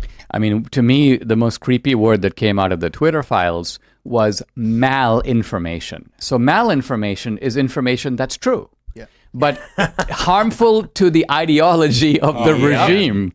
Kind of something like you can take the vaccine and you can still get COVID and you can still give COVID. Well, people go, wait a minute, how is it a, quote, vaccine? Vaccines, by definition, prevent you from getting it and prevent you...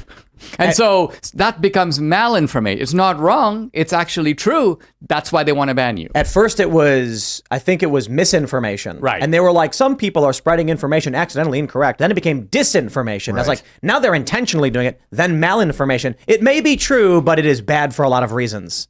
I mean, again, flashing back, a generation, disinformation used to mean information that is deliberately false, that is put out by a government. Soviet disinformation coming out through Pravda, Izvestia, all these Soviet propaganda. But the idea that an ordinary individual debating a vaccine could be doing disinformation is absurd. You can be misinformed, you could be even malicious, you could be lying, but disinformation, again, that term was ripped out of its original context and used in a completely different context. I mean, I would assume that a citizen could provide disinformation as if they were a Soviet government. Like one brilliant guy that has access to a lot of data could definitely, with a lot of followers, could seed like a false narrative. But the argument was that in a free marketplace of ideas, your peers could check you, they could challenge you. Right. So the idea that you could monopolize disinformation wouldn't really work. Whereas on the other hand, if a government was doing it, then they could sort of control the flow of it. Here's the challenge.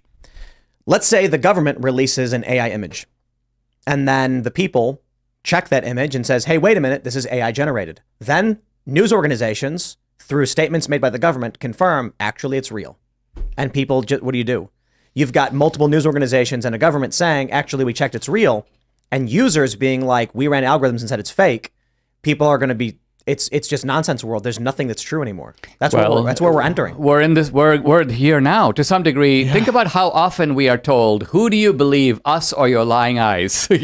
So take January 6th. Most of us had a pretty good view of what happened. There was a lot of coverage of the event. You could see, there was some episodic violence. There were some clashes. Some of it got pretty bad. There were people who climbed through windows and up the banisters and so on. At other stages, you have people wandering very carefully through the ropes, making sure not to deface or damage anything. And so all of this was right there in front of you to see. But then a whole manufactured narrative came up, which was quite different from what we saw. And the January 6th committee is, believe this. Don't believe what you saw. Yep. I think of that with 9/11 too. When I watch those buildings fall in near free fall speed, just like... Well, you take a look at January 6th being a good example. We did on this show, I think this was almost 2 years ago now. I talked about how on January 6th, we would likely end up with January 6th, we would likely end up seeing acquittals because you can't charge someone with trespass unless they've been warned they're trespassing. And so the problem with January 6th is that many people arrived later on in the day when the fences were removed, the doors were opened by the police, and they walked in confused. The Young Turks, particularly Cenk Uygur, made a clip insulting me, saying that's the stupidest argument ever. Tim Pool's a moron, as if these people are fighting with police and walking over broken glass and don't know they're trespassing. You see, the problem was that Cenk and Anna did not actually know what happened on January 6th. they had only seen what CNN wanted them to see, and they didn't know on the other side of the building, cops opened the door and fanned people in. Well, sure enough, a couple months later, there was a hard acquittal. One man argued to the judge, the police fanned me in. The defense plays a video of the cops going like this and waving him in. And the judge said, you are correct, sir. You are free to go. Case dismissed.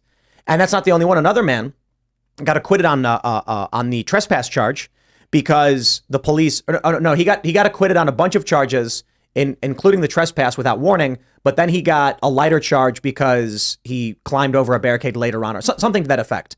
There was like a half acquittal. Some of the charges got dropped because the police are seen fanning him in, but then later on he climbed past a barricade or something. But we've seen several people get acquitted because the cops fanned him in. If the Young Turks don't know this, then of course they're going to say, how could Tim say something like this? The problem is, an inquisitive mind would say, wait, what is Tim Pool talking about? Right. People didn't know? How is that possible? Let me search for this. Whoa, I didn't realize the cops fanned people in. This is one of the biggest challenges we face right now in the culture war is ignorant anger. But it's even more than that now. It's ignorant. Like, I haven't seen all the videos coming out of Gaza or Israel. I haven't. So I'm ignorant. I don't know what's going on. But then I see videos that aren't real. So I start to think that I have seen what's going on, but what didn't actually happen. That's kind of even worse than not knowing. Yeah. Part of it is we have also been, in a sphere of vast knowledge, none of us can be in a position to know across the board, right? And therefore, in a society, you trust institutions and authorities that have expertise in a particular area. A classic example being the medical establishment. Does this drug work? Do I have these symptoms and what does it mean? How long do I have to live, doctor? And so you defer to these authorities, and we have been doing it, but suddenly a lot of these institutions, the FBI, the CDC, we've realized are not above lying to us bald-faced. And also not above the most nefarious motives. Like, here's Fauci. And he goes, oh, shoot, this virus might have come out of the Wuhan lab. Guess what? I've been funding this gain-of-function research in North Carolina. Those guys are working with the Wuhan lab. I could be like Mengele. I mean, I could be blamed for millions of people dying. I got to make sure that people think this virus came out of a wet market nearby. So then he calls up some researchers. These are basically people on the government payroll, but they're world-class researchers. And he says, you guys, I know you got some doubts, but whip out a paper saying that the virus came out of a wet market. And these guys are like, oh yeah, my grant's coming up for renewal. Happy to do so, Mr. Fauci. They show him the paper beforehand. He knows all about it. But then he goes to a press conference and he acts. This is a mecca Oscar-winning performance. He goes, I've just come across this important paper by these world-class virologists saying that the virus came from a wet market. So Fauci, so what I'm getting at here is that police states, when they are under construction, when you're building them, you need a lot of subterfuge. You need a lot of flim-flam. You need a lot of smoke and mirrors. You need a lot of lying. Now, when you got a full-fledged police state, you don't need any lying. You just walk into a train station, grab a guy. You don't give him any reasons. You beat him over the head. He'll never be seen from again. But while you're building the police state, you need to fool people. Mm-hmm. And so that's what's going on. And so I think that our distrust of these institutions is completely justified. I wonder if we're seeing a shift. And I someone super chatted that even Dave Portnoy was supporting Nikki Haley. And so I just looked and I see Dave Portnoy supporting Nikki Haley. Bro, yeah. And the statement was Nikki Haley saying something like, when Israel invades Gaza, people are going to call for restraint. But Hamas showed no restraint when they invaded Israel. And Dave's like, I like Nikki more and more. I'm wondering if what might happen, and there's a lot of bad things to this, but a lot of good. Just hear me out. It will be very bad if we get a fervent, zealous war machine emerging from what we're seeing. But the potential good is that the anti-war faction, people like with a more libertarian streak, become what the left used to be, or what right? Yeah. So what happens is the modern version of the identity left ceases to exist because of their overt support for terror. And then what's left is the dominant factions in the culture war become like moderate, libertarian-leaning freedom folks, anti-establishment being like, hey, we don't want war, but we agree Hamas is bad, no identity politics, versus no identity politics, you're right about that, but we want to defend Israel and we want foreign intervention. And so it reverts back to the old school left and right of anti-war versus... I'm concerned that it would be an identitarian, authoritarian No, I'm saying party. that's dying out. The Tim identitarian is saying we might be able to root those guys out and replace them with a new two-party system in which you have sort of a pro-war authoritarian party and a more libertarian anti-war party. I wouldn't say authoritarian. I think pro-intervention versus anti-intervention. Yeah. I mean, I think this is we were talking earlier about Trump, and I think part of the ingenuity of Trump is that he was essentially, I don't want to get our country into a war, but I'm not against administering a well-deserved ass-kicking from time to time. Yeah. And I think that's where most Americans are. Americans are like, look, we're not looking for a big ground war here. But on the other hand, there are really bad guys in the world. And we have to figure out ways to teach them a lesson. No amount of cocktail parties and, quote, negotiations and, giving them money and pallets is going to really do the job. You have to hold them accountable. I disagree. I mean, it wasn't so much an ass kicking; it was the threat of one by a crazy guy. And the thing about Donald Trump is that he's got 20 charisma.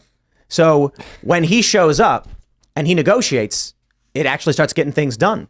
You've got the Abraham Accords, despite the fact Max Blumenthal said he thought they were bad and they set up the situation we have now. I'm not so sure I agree, but he's allowed to have his opinion. He's done a lot of research on the area, though he has his biases. But what Max did agree with me on, he made a very, very funny joke, but I'll reserve that for his right to say. I won't steal it from him. But he said that he was very much impressed and grateful when he saw Trump negotiate with Kim Jong-un and cross the DMZ. I said the same thing. I said, when I saw Donald Trump cross the demilitarized zone into North Korea with no security detail, I was near tears. The American president, the left will not accept this. The liberals will not accept this. Donald Trump risked his life entering an enemy country with their dictator because he wanted peace. Could you imagine what North Korea could have done? North Korea famously will snatch South Korean soldiers and pull them in. Mm-hmm. Donald Trump willfully crossed over, and there's the famous photo in the video. He goes up there, he shakes hands, they wave, he walks back. A tremendous effort towards peace. Amazing, amazing. Donald Trump was doing... And I bet you that with a conventional State Department bureaucracy, they all begged him not to do it. Yep. They probably told him, do not do that. What did the media say? They said he's becoming friends with evil men and dictators. And it's just like, should we just go to war and drop bombs? Well, the military-industrial complex would love that. Now, I don't know about Blumenthal, but with regard to the Abraham Accords, in a weird way, you could say that they set up the current conflict, but not in the way I think that is normally meant.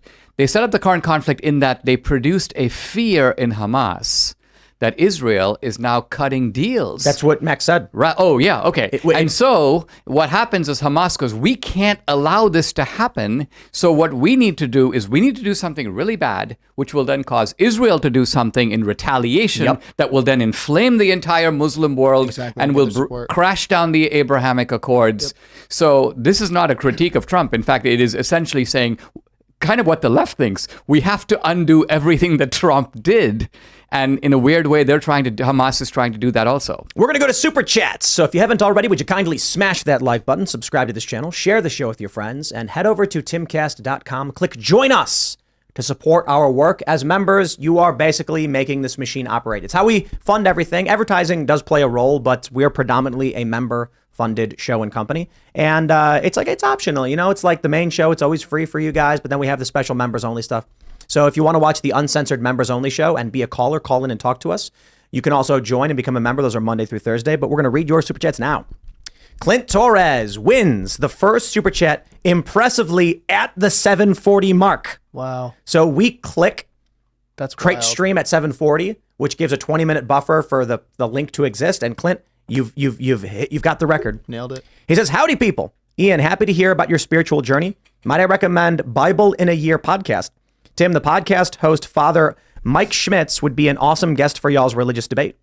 Thank you. Bible in your podcast. I don't think we're doing a religious debate. I think it's Seamus, it's fresh, it's Ian, and it's going to be a conversation around religious ideas. I think we're really fascinating. I've been going live on Twitter. I'm probably not going to be on later tonight, but it's been really great. I was on for 5 hours last night. We had like 2,000 people came through and 20 speakers or Look something. at that. It was great. Yeah, man. We also, I will say, the music setup for Friday Night Music is here. Oh, yeah. And we're getting ready for that to exist, which means we're going to actually have musical guests. And then Friday nights, it's not just like, back in the early days, we'd play music. We would just jam a couple songs on the acoustic guitar. No, we're actually planning on asking, booking musicians, hiring them, being like, hey, we'll pay you X, you've come on. And then some people will just be guests on the show if they're more politically minded, and then we'll jam and play songs. Some are actually talking about, we'll pay him a rate to come and play. A studio band that can cover any song would be so great, because then we just do all sorts of covers. You do a cover and then you instantly lose all monetization on the show.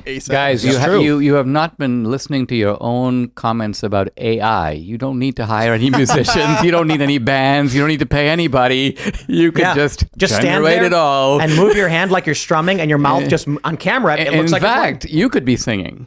Well, I do. I would just do it, but you get Bucko or maybe RB3. RB3, he's looking healthy, and RB3 is big. Oh, nice. He's bigger than Roberto Jr. Yeah, it's Roberto Beeks the third. Okay, I was like, who's RB3? RB3, he's the new dude. He's a handsome rooster. All right. Based Jew says, donate this to the Timcast X Miami Break-Even Fund. So I'll mention that a lot of people super chatted saying they didn't realize that. Oh, did you see the other one down there? Which one? The other one, the guy that mentioned. I forget where it was, but it was probably towards the bottom. But right. yeah, there's a bunch where people I don't know which one you're referring to, but there's a bunch of people who are saying they didn't realize that the stream on YouTube was being ripped and taken from our website. And so, and they're super chatting. The general concept is it is very, very difficult to do live events. It is a tremendous amount of stress on everyone.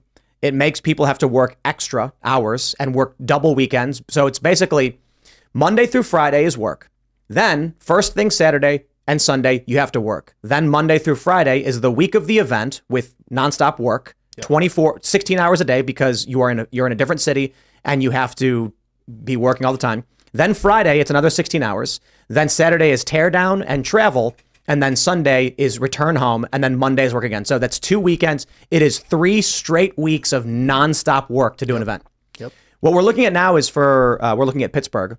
This is because Pittsburgh's so close. It's only about 2.5 to 3 hours away from us. We could literally just send out a crew Friday morning, everything set up by a production company, and then we drive in that one day, and it makes it one day, and then that Saturday we're back and everything. It's a lot easier to do.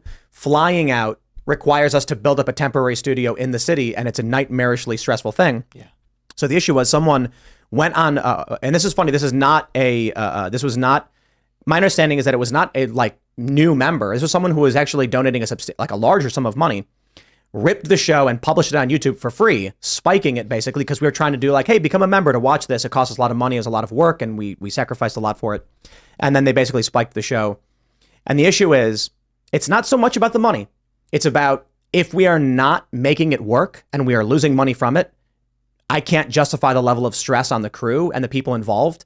And I've already got some pushback saying I don't know if we should keep doing this. Maybe we'll just do it once a year or something. Whereas I'm trying to be how do we make it once a month?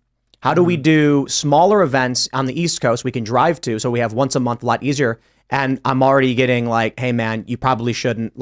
There's nothing we can do to stop people from ripping the show and taking it. And we're going to keep losing money and stressing people out. No one's going to want to do it. And so it's we'll see what we can make happen. I don't think, to be honest, having more money come in changes the fact that people are stressed out by this.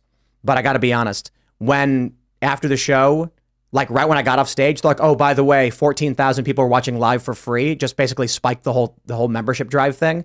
You now have demoralization and people being we shouldn't break our backs over this because we just got spiked. And it's well, okay, but we'll try and figure it out. The alternative is do we have to implement DRM on timcast.com to make, so it's if you try and screen grab, it just turns off or something. And I'm that's so crazy, but that's why it exists. The reality is this: a lot of people were you should have made it free, you should have given it away, and it's just okay, well then we stop doing it, right? It's very difficult to do. Yeah, we're looking at other ways of making it feasible, and that would be we're actually looking at a bigger conference, doing 3 days maybe, making bigger venues with multiple shows, because then it becomes something people really want to be at. still the ticket sales are always going to be at that level because it's just the only way you can do it. Oh yeah, like $1,000 for 3-day weekend or something like that. You can do Yeah, something like that. it was 100. I think it was like 150 for Austin, and we lost 20 or something $1,000 doing it. And then Miami was 175, and we only broke even because Public Square sponsored the show. Shout out Public Square, you guys rock. Thanks, Michael. Yeah, and so that sponsorship basically made it work. If not for that, it would have been like 6 figures lost doing the event. And it's a difficult thing to do. It's really hard. I like the weekend concept because the one of my favorite parts of the event was meeting people before and after the show and the networking. And that was like 4 hours on Saturday in the afternoon. If we were doing like a daily, we had a conference center. Like if we did a conference center Friday, Saturday, Sunday, and you could go hang out for 6 hours on Saturday, have lunch, meet tons of people, see them again Saturday night, see them again Sunday afternoon. I think that'd be really great networking. And so the challenge is that means. But you'd be $1,000 a ticket. 3 weeks straight with no days off. Yeah. And it's not just that, it's 16 hours a day every day. Right. That's like for me particularly. And then for everyone else, like Carter went down and was I didn't doing get back to like Tuesday. Right. So he was for him it was even more. And then we had to fly out Serge like what, twice? Yeah, twice. Because like it's a lot. If we do Pittsburgh, it's like you might drive out on Monday and check it out and then drive back. It's a single day So thing. much easier. That'll be a lot easier, yeah. Oh yeah. Yeah. I mean, it's smart that you guys are disclosing to people how all this stuff works. We get the same thing with movies. They're like, Dinesh, you should make 2,000 mules available for free. I'm like, it cost me millions of dollars to make this movie. Right. I've tapped investors to do that. I'm not even trying to make them richer with it. I'm just trying to give them their money back so they'll give it back to me so I can do it again. This is what I'm saying about the left narrative over the idea of profit is even prevalent on the right. And the libertarian side, like, no. First of all, I'll say this. As capitalists, I reserve the right to become wealthy off of a product I produce. That being said, I am ideologically driven. What I want for these events, like when we lost money on Austin, I was like, hey, that's cool though, man. We did something really important. We still need to be able to keep doing it. So I'm like, break even, like we break even, we're good.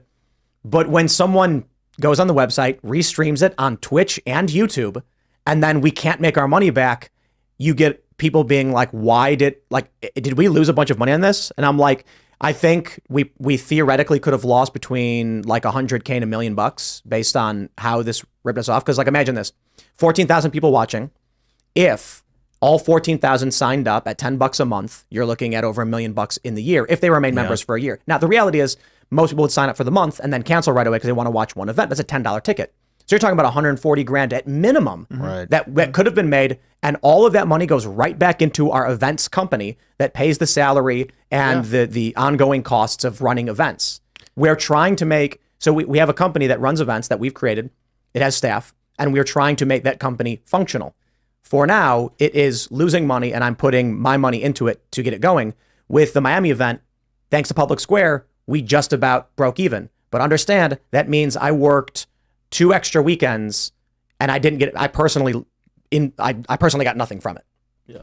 Other than the way I describe it is, if I won the lottery and someone said, "What would you buy with all that money? If you could buy anything, what would you?" I'd say win the culture war. True. That's it. So like that's it. The challenge is like the physical and mental stress, and then people notice this because I went on PBD Saturday morning. Patrick Bet David came on and he did the event with us. We're entirely grateful. He stole the show with his great speech, his standing ovation. And they asked if I would do his show. Absolutely. Reciprocity. And Fresh and Fit, I made a promise I'd be on their show. But you could tell I was dead by the time I was on Fresh and Fit. Dude, Fresh and Fit's hilarious because you're like staring off while Luke's giving his intro thinking about Baldur's Gate probably. I was like, he's thinking about Baldur's Gate. No, my brain was going, doo. I was like, after 2 weeks of nonstop work and sign this paper, and this one got rejected. Now we had to get multiple forms notarized to be able to do it. Like the Florida government making us do tax stuff. By the time I'm there, I'm just like seeing weird shapes, and there's like, I'm just hallucinating. There's so much that goes into it, and you guys remember, if you pay money towards it, gets better, and then it gets cooler, and you can meet us and stuff, and blah, blah, blah. It just gets better. It's the only thing that happens. We'll read some more. We got Andrew Lingnell says, I think you inspired Meet Kevin to do a Timcast-style YouTube live channel. Must have been all these super chats giving him a good impression. He ain't Timcast, though. What is he's doing? I mean, everybody's doing a live stream, though. Mm-hmm.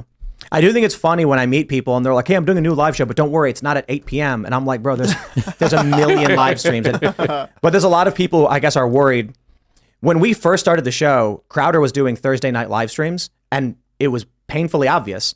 We'd get like, 50,000, 50,000, 50,000, 37,000, 50,000. And it was like when Crowder came on, a large portion went to watch Crowder instead. When Crowder switched to morning shows, we get a consistent spike in viewership. So I think a lot of people are just like, what's the point of launching a live show at the same time as IRL when it's just like people are going to leave my show to watch that? But you just got to do your thing. You don't got to, like, look, Tucker Carlson goes on at the same time. Wait, he used to be on the same time as us. It is what it is. Some people choose to watch it. They don't. All right, here we go. Fixed Bayonet says 2,000 Mules was awesome. Will you look into Obama's chef? Buck for Miami. I mean, this is a case where, I mean, for a while there, we were getting the kind of Clinton body count of all the people mysteriously dropping dead who had some questionable association with the Clintons. And now with Obama, we've got these, and I haven't really looked very closely at all this, but there's been a guy on social media who keeps releasing documents, police reports and things, basically making the thing seem really pretty fishy, and leaving the idea that the Obamas might have had something to do with this. Now, I will say, I do think Obama is, to this day, the most protected man in America, even more than Biden. Because even with Biden, you get the impression that the left is sort of, their view on him is, listen, as long as you're willing to sit in the canoe and do your part, we'll row the boat for you. But there's a little bit of a conditionality there. If things get out of hand, and if somehow there's a smoking gun and you got the Chinese money going right, it says Joe Biden on the check, we're out of here. But with Obama, it's almost like, no, we have a pact. We will protect you no matter what. You're America's first black president. We cannot. So the level of protection of that guy is unbelievable. Ugly Truth says Hamas fighting Israel is like throwing a rock at a tank. This was their only way to make a statement. Wow. So they went and killed civilians and kidnapped them to make a statement. The funny thing is, I already stated this. If Hamas broke the fence down, landed with paragliders in the music festival, rounded up all the civilians and said, everyone, make it back to your cars now before the conflict starts. We don't want civilians here. This is a military operation. Go now. And started fanning people to their cars, and all the civilians drove out and left. They went to the porta potties and knocked and said, a military operation is underway. We need civilians to leave now. Went to the kibbutzes and says, everyone remain calm, stay in your homes. We're not going to be entering your homes. That's sending a message. Paragliding in and ushering civilians out and asserting military control over an area without harming anybody is a message. Killing civilians is, you call that a message? They're basically saying, we want to lose this conflict and we want everyone to hate our guts. Israel's message is, we will minimize civilian casualties, but we must stop we must target these military bases and these weapons depots. I don't think that they have a minimized civilian casualty. Israel objective. outright says, they have the Doheny doctrine. I'm not saying that they follow it. I'm saying Israel's PR strategy is to, in every way, say we seek to minimize civilian casualties. Hamas's strategy is to outright parade videos of them holding children hostages. Like, it's just that. I think for the Israelis, it's not only the moral thing to do, but it's actually the prudent thing to do, because there are all these international organizations that are actually waiting to pounce on Israel. They're just waiting to be able to show that there is a moral equivalence between what the Israelis are doing and what the Hamas guys are doing. That's the next shoe to drop. And so the Israelis, to the degree they can, have got to be really careful to say, we are hitting military targets. There might be some civilian casualties, but we're not aiming at the civilians. They just announced they were going to, for the people in northern Gaza to evacuate to the south. And then people were like, please don't start a ground invasion. The Americans were like, we are officially requesting that you do not start the ground invasion. The UN's like, do not start a ground invasion right now. Because I agree, if the Israelis go in there and start massacring women and kids on their bikes, the whole world's going to go to war with them. It's war. They're going to do it. Well, then the whole world's going to attack them. They got to know that. Well, not the whole world, half the world. It could be World War III. But this, like if they go slaughter 1 million people, dude, that's like Nazi level stuff. Here's what doesn't matter, right? Israel knows who their allies are, and they need only convince moderate-leaning allied nations. Russia is not going to align itself with Israel. Iran is not going to align itself with Israel. If Hamas went in and Hamas literally went and killed civilians, and Iran is still defending Palestine. It doesn't matter. If Israel goes in and Israel right now is bombing Gaza, and the West will still defend Israel, and Eastern nations will still defend the Palestinians in Gaza. My concern is I don't think you can defend against drone swarms and nuclear weapons. You can kind of blow them up in the sky, but it's one of those things where like all the attackers are the ones that are going to win. Like the defenders are all going to get destroyed. Maybe not. Maybe it's hyperbolic, but it's like a war where like only offense. So I think, yeah. What do you say? I was just going to say that I think the reason that Netanyahu was very careful to sort of insist that this is a declaration of war is because when you declare war, you remove the old logic of proportionality. The logic of proportionality is your tribe came over to my tribe and killed 10 people, so I'm only allowed now to come to your tribe and kill 10 people. I can't come and kill 100 people because that's disproportionate to what you did, right? But think of the Pearl Harbor example. The Japanese attack us in Pearl Harbor. We didn't say, okay, well, there were 8,000 people killed at Pearl Harbor. We're going to make sure we kill 8,000, but no more than 8,000 Japanese. We were like, okay, you did this. It's an act of war, and now all bets are off. That's kind of what the Israelis are saying. Let's read this one from Take Video. He says, Tim plays Civilization peacefully on Prince difficulty, but on Immortal or Deity or in PvP, you would lose without violence. I don't know if this reflects real life. Incorrect, but close. I play on King difficulty. Whenever I play games like even Baldur's Gate, I always just play the middle. And so I was like, Prince difficulty. It's been a long time since I played Civ 2. But no, like King was the middle of the road, like normalized one. I'm pretty sure. And then the rest were like easy to hard. But Immortal or Deity, I think you were correct. But those are like overly aggressive where they give military bonuses to the AI and stuff like that. PvP you're correct about. But when I play Civilization, I didn't say that I was just peacefully minding my own business for the most part. What I said was I would focus on developing my country's technology to become superior, and then anyone who came at me would get stamped out or crushed immediately. But I was never the aggressor. It was always like, I'm minding my own business, leave me the F alone. And then as soon as I tried to attack, I just... And then one thing I really loved doing was if I was playing peacefully and minding my own business in Civilization 2, and then for some reason, just like an opposing nation decided to just come down on me, I would just cheat, give myself one nuke, and then blow up one of their cities and be like, back to minding my own business. I am God here. Don't you come at me, France. I have found that on the hardest difficulty, you have to go to war in that game. Often. Yeah, it's well, you don't get a choice. I mean, it's an amazing video game. When you have a nation and another country says, in the more modern, the later civils, I think what Civ 6. Yeah. I think I played 5. I don't know if I played 6. But if you have uranium in your country and oil and other countries don't, you have nukes and they don't. They are going to send a ground invasion to try and take that uranium from you. You're at war, whether you want to be or not. All right, where are we at? Zyphos says the 2003 East Coast power outage was an accident from a fighter jet equipped with a weapon to shut down grids. All our enemies know this. Is that true? I never heard that. That's a new one. Yeah. Never heard that one before.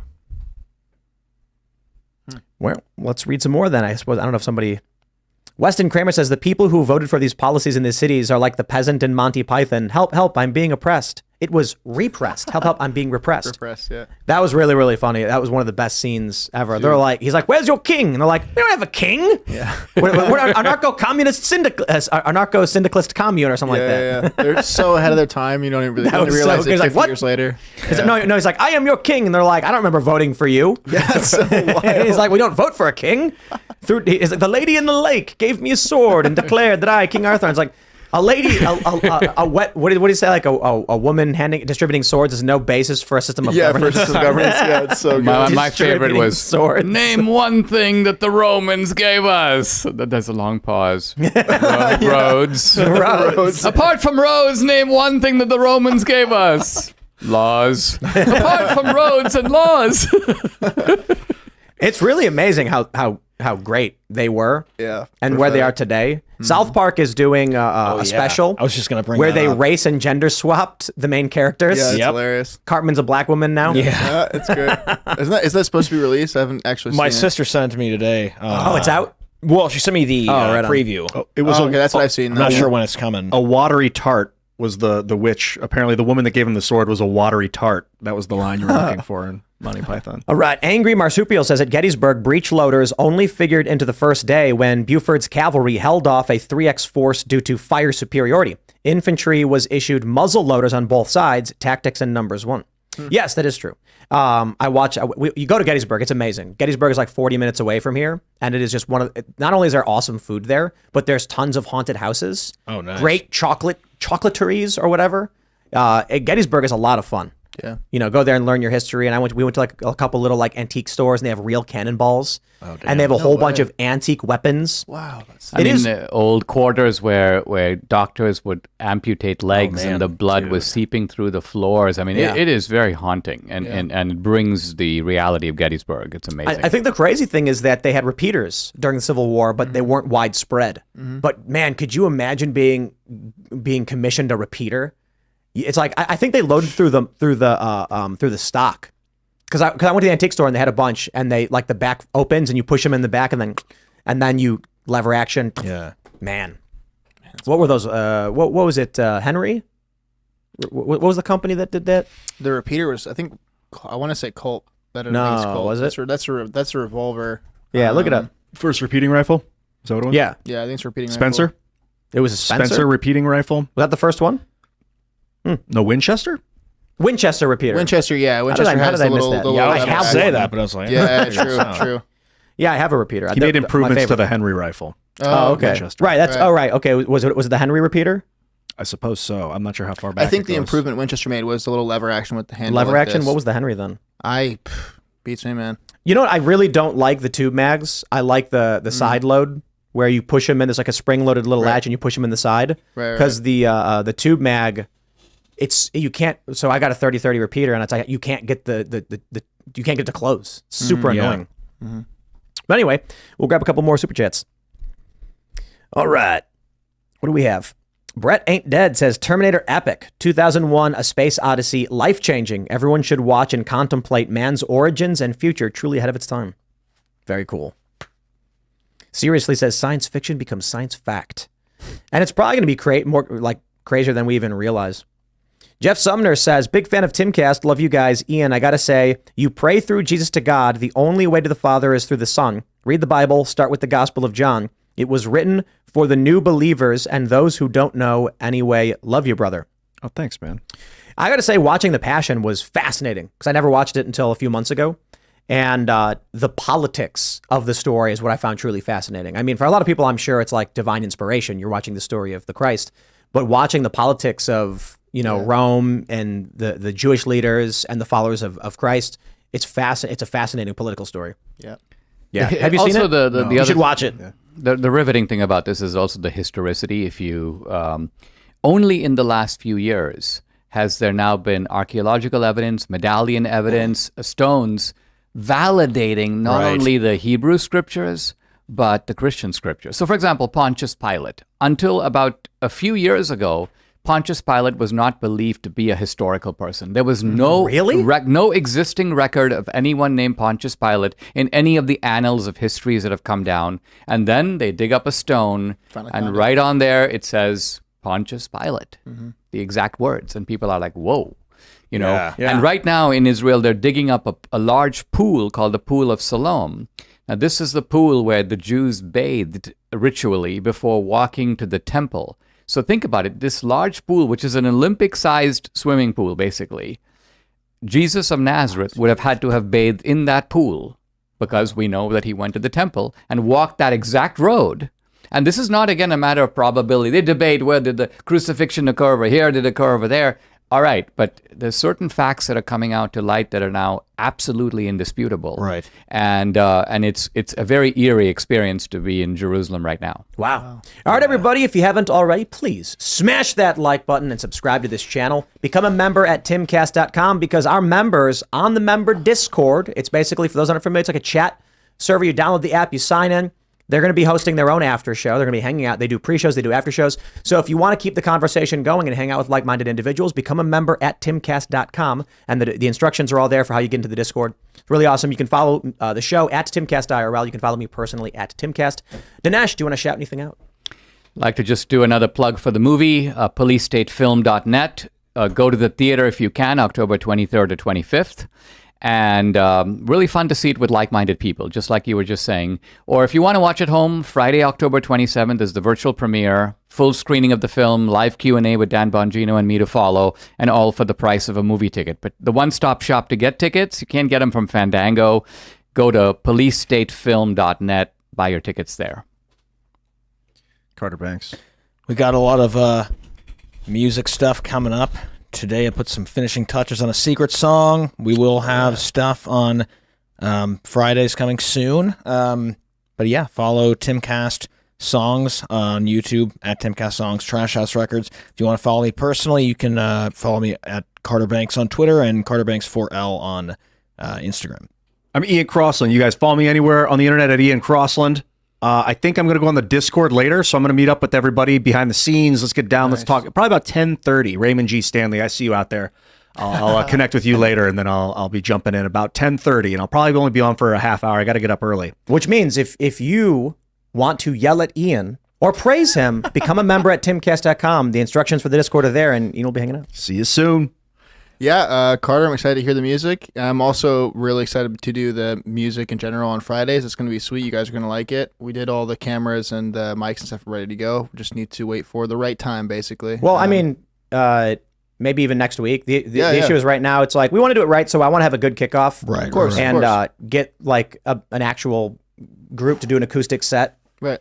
And then we'll figure it out. But I don't think it'll be every weekend. It'll be when possible. Yeah, exactly. Because it's not just going to be like me or Ian just jamming, but we want to get like real musicians and artists, like, not that we're not, but we're just not practiced. Well, that's not what I mean. Musicians. I mean, we want to make it a show. Yeah, we want it to be like, hey, we have an acoustic performance from insert band, not just, oh, Tim and Ian are jamming again. It's getting to the point where we could just go live anytime. That's awesome. And then what we're going to do is we're going to put the clips from IRL of the music performances on the Timcast music channel. Yeah, that'll be sweet. So it'll all be there. Yeah, but I'm Serge.com. Pleasure meeting you, Dinesh. My mom's a big fan. And I will see you guys on the next one. We will see you all Monday. Thanks for hanging out.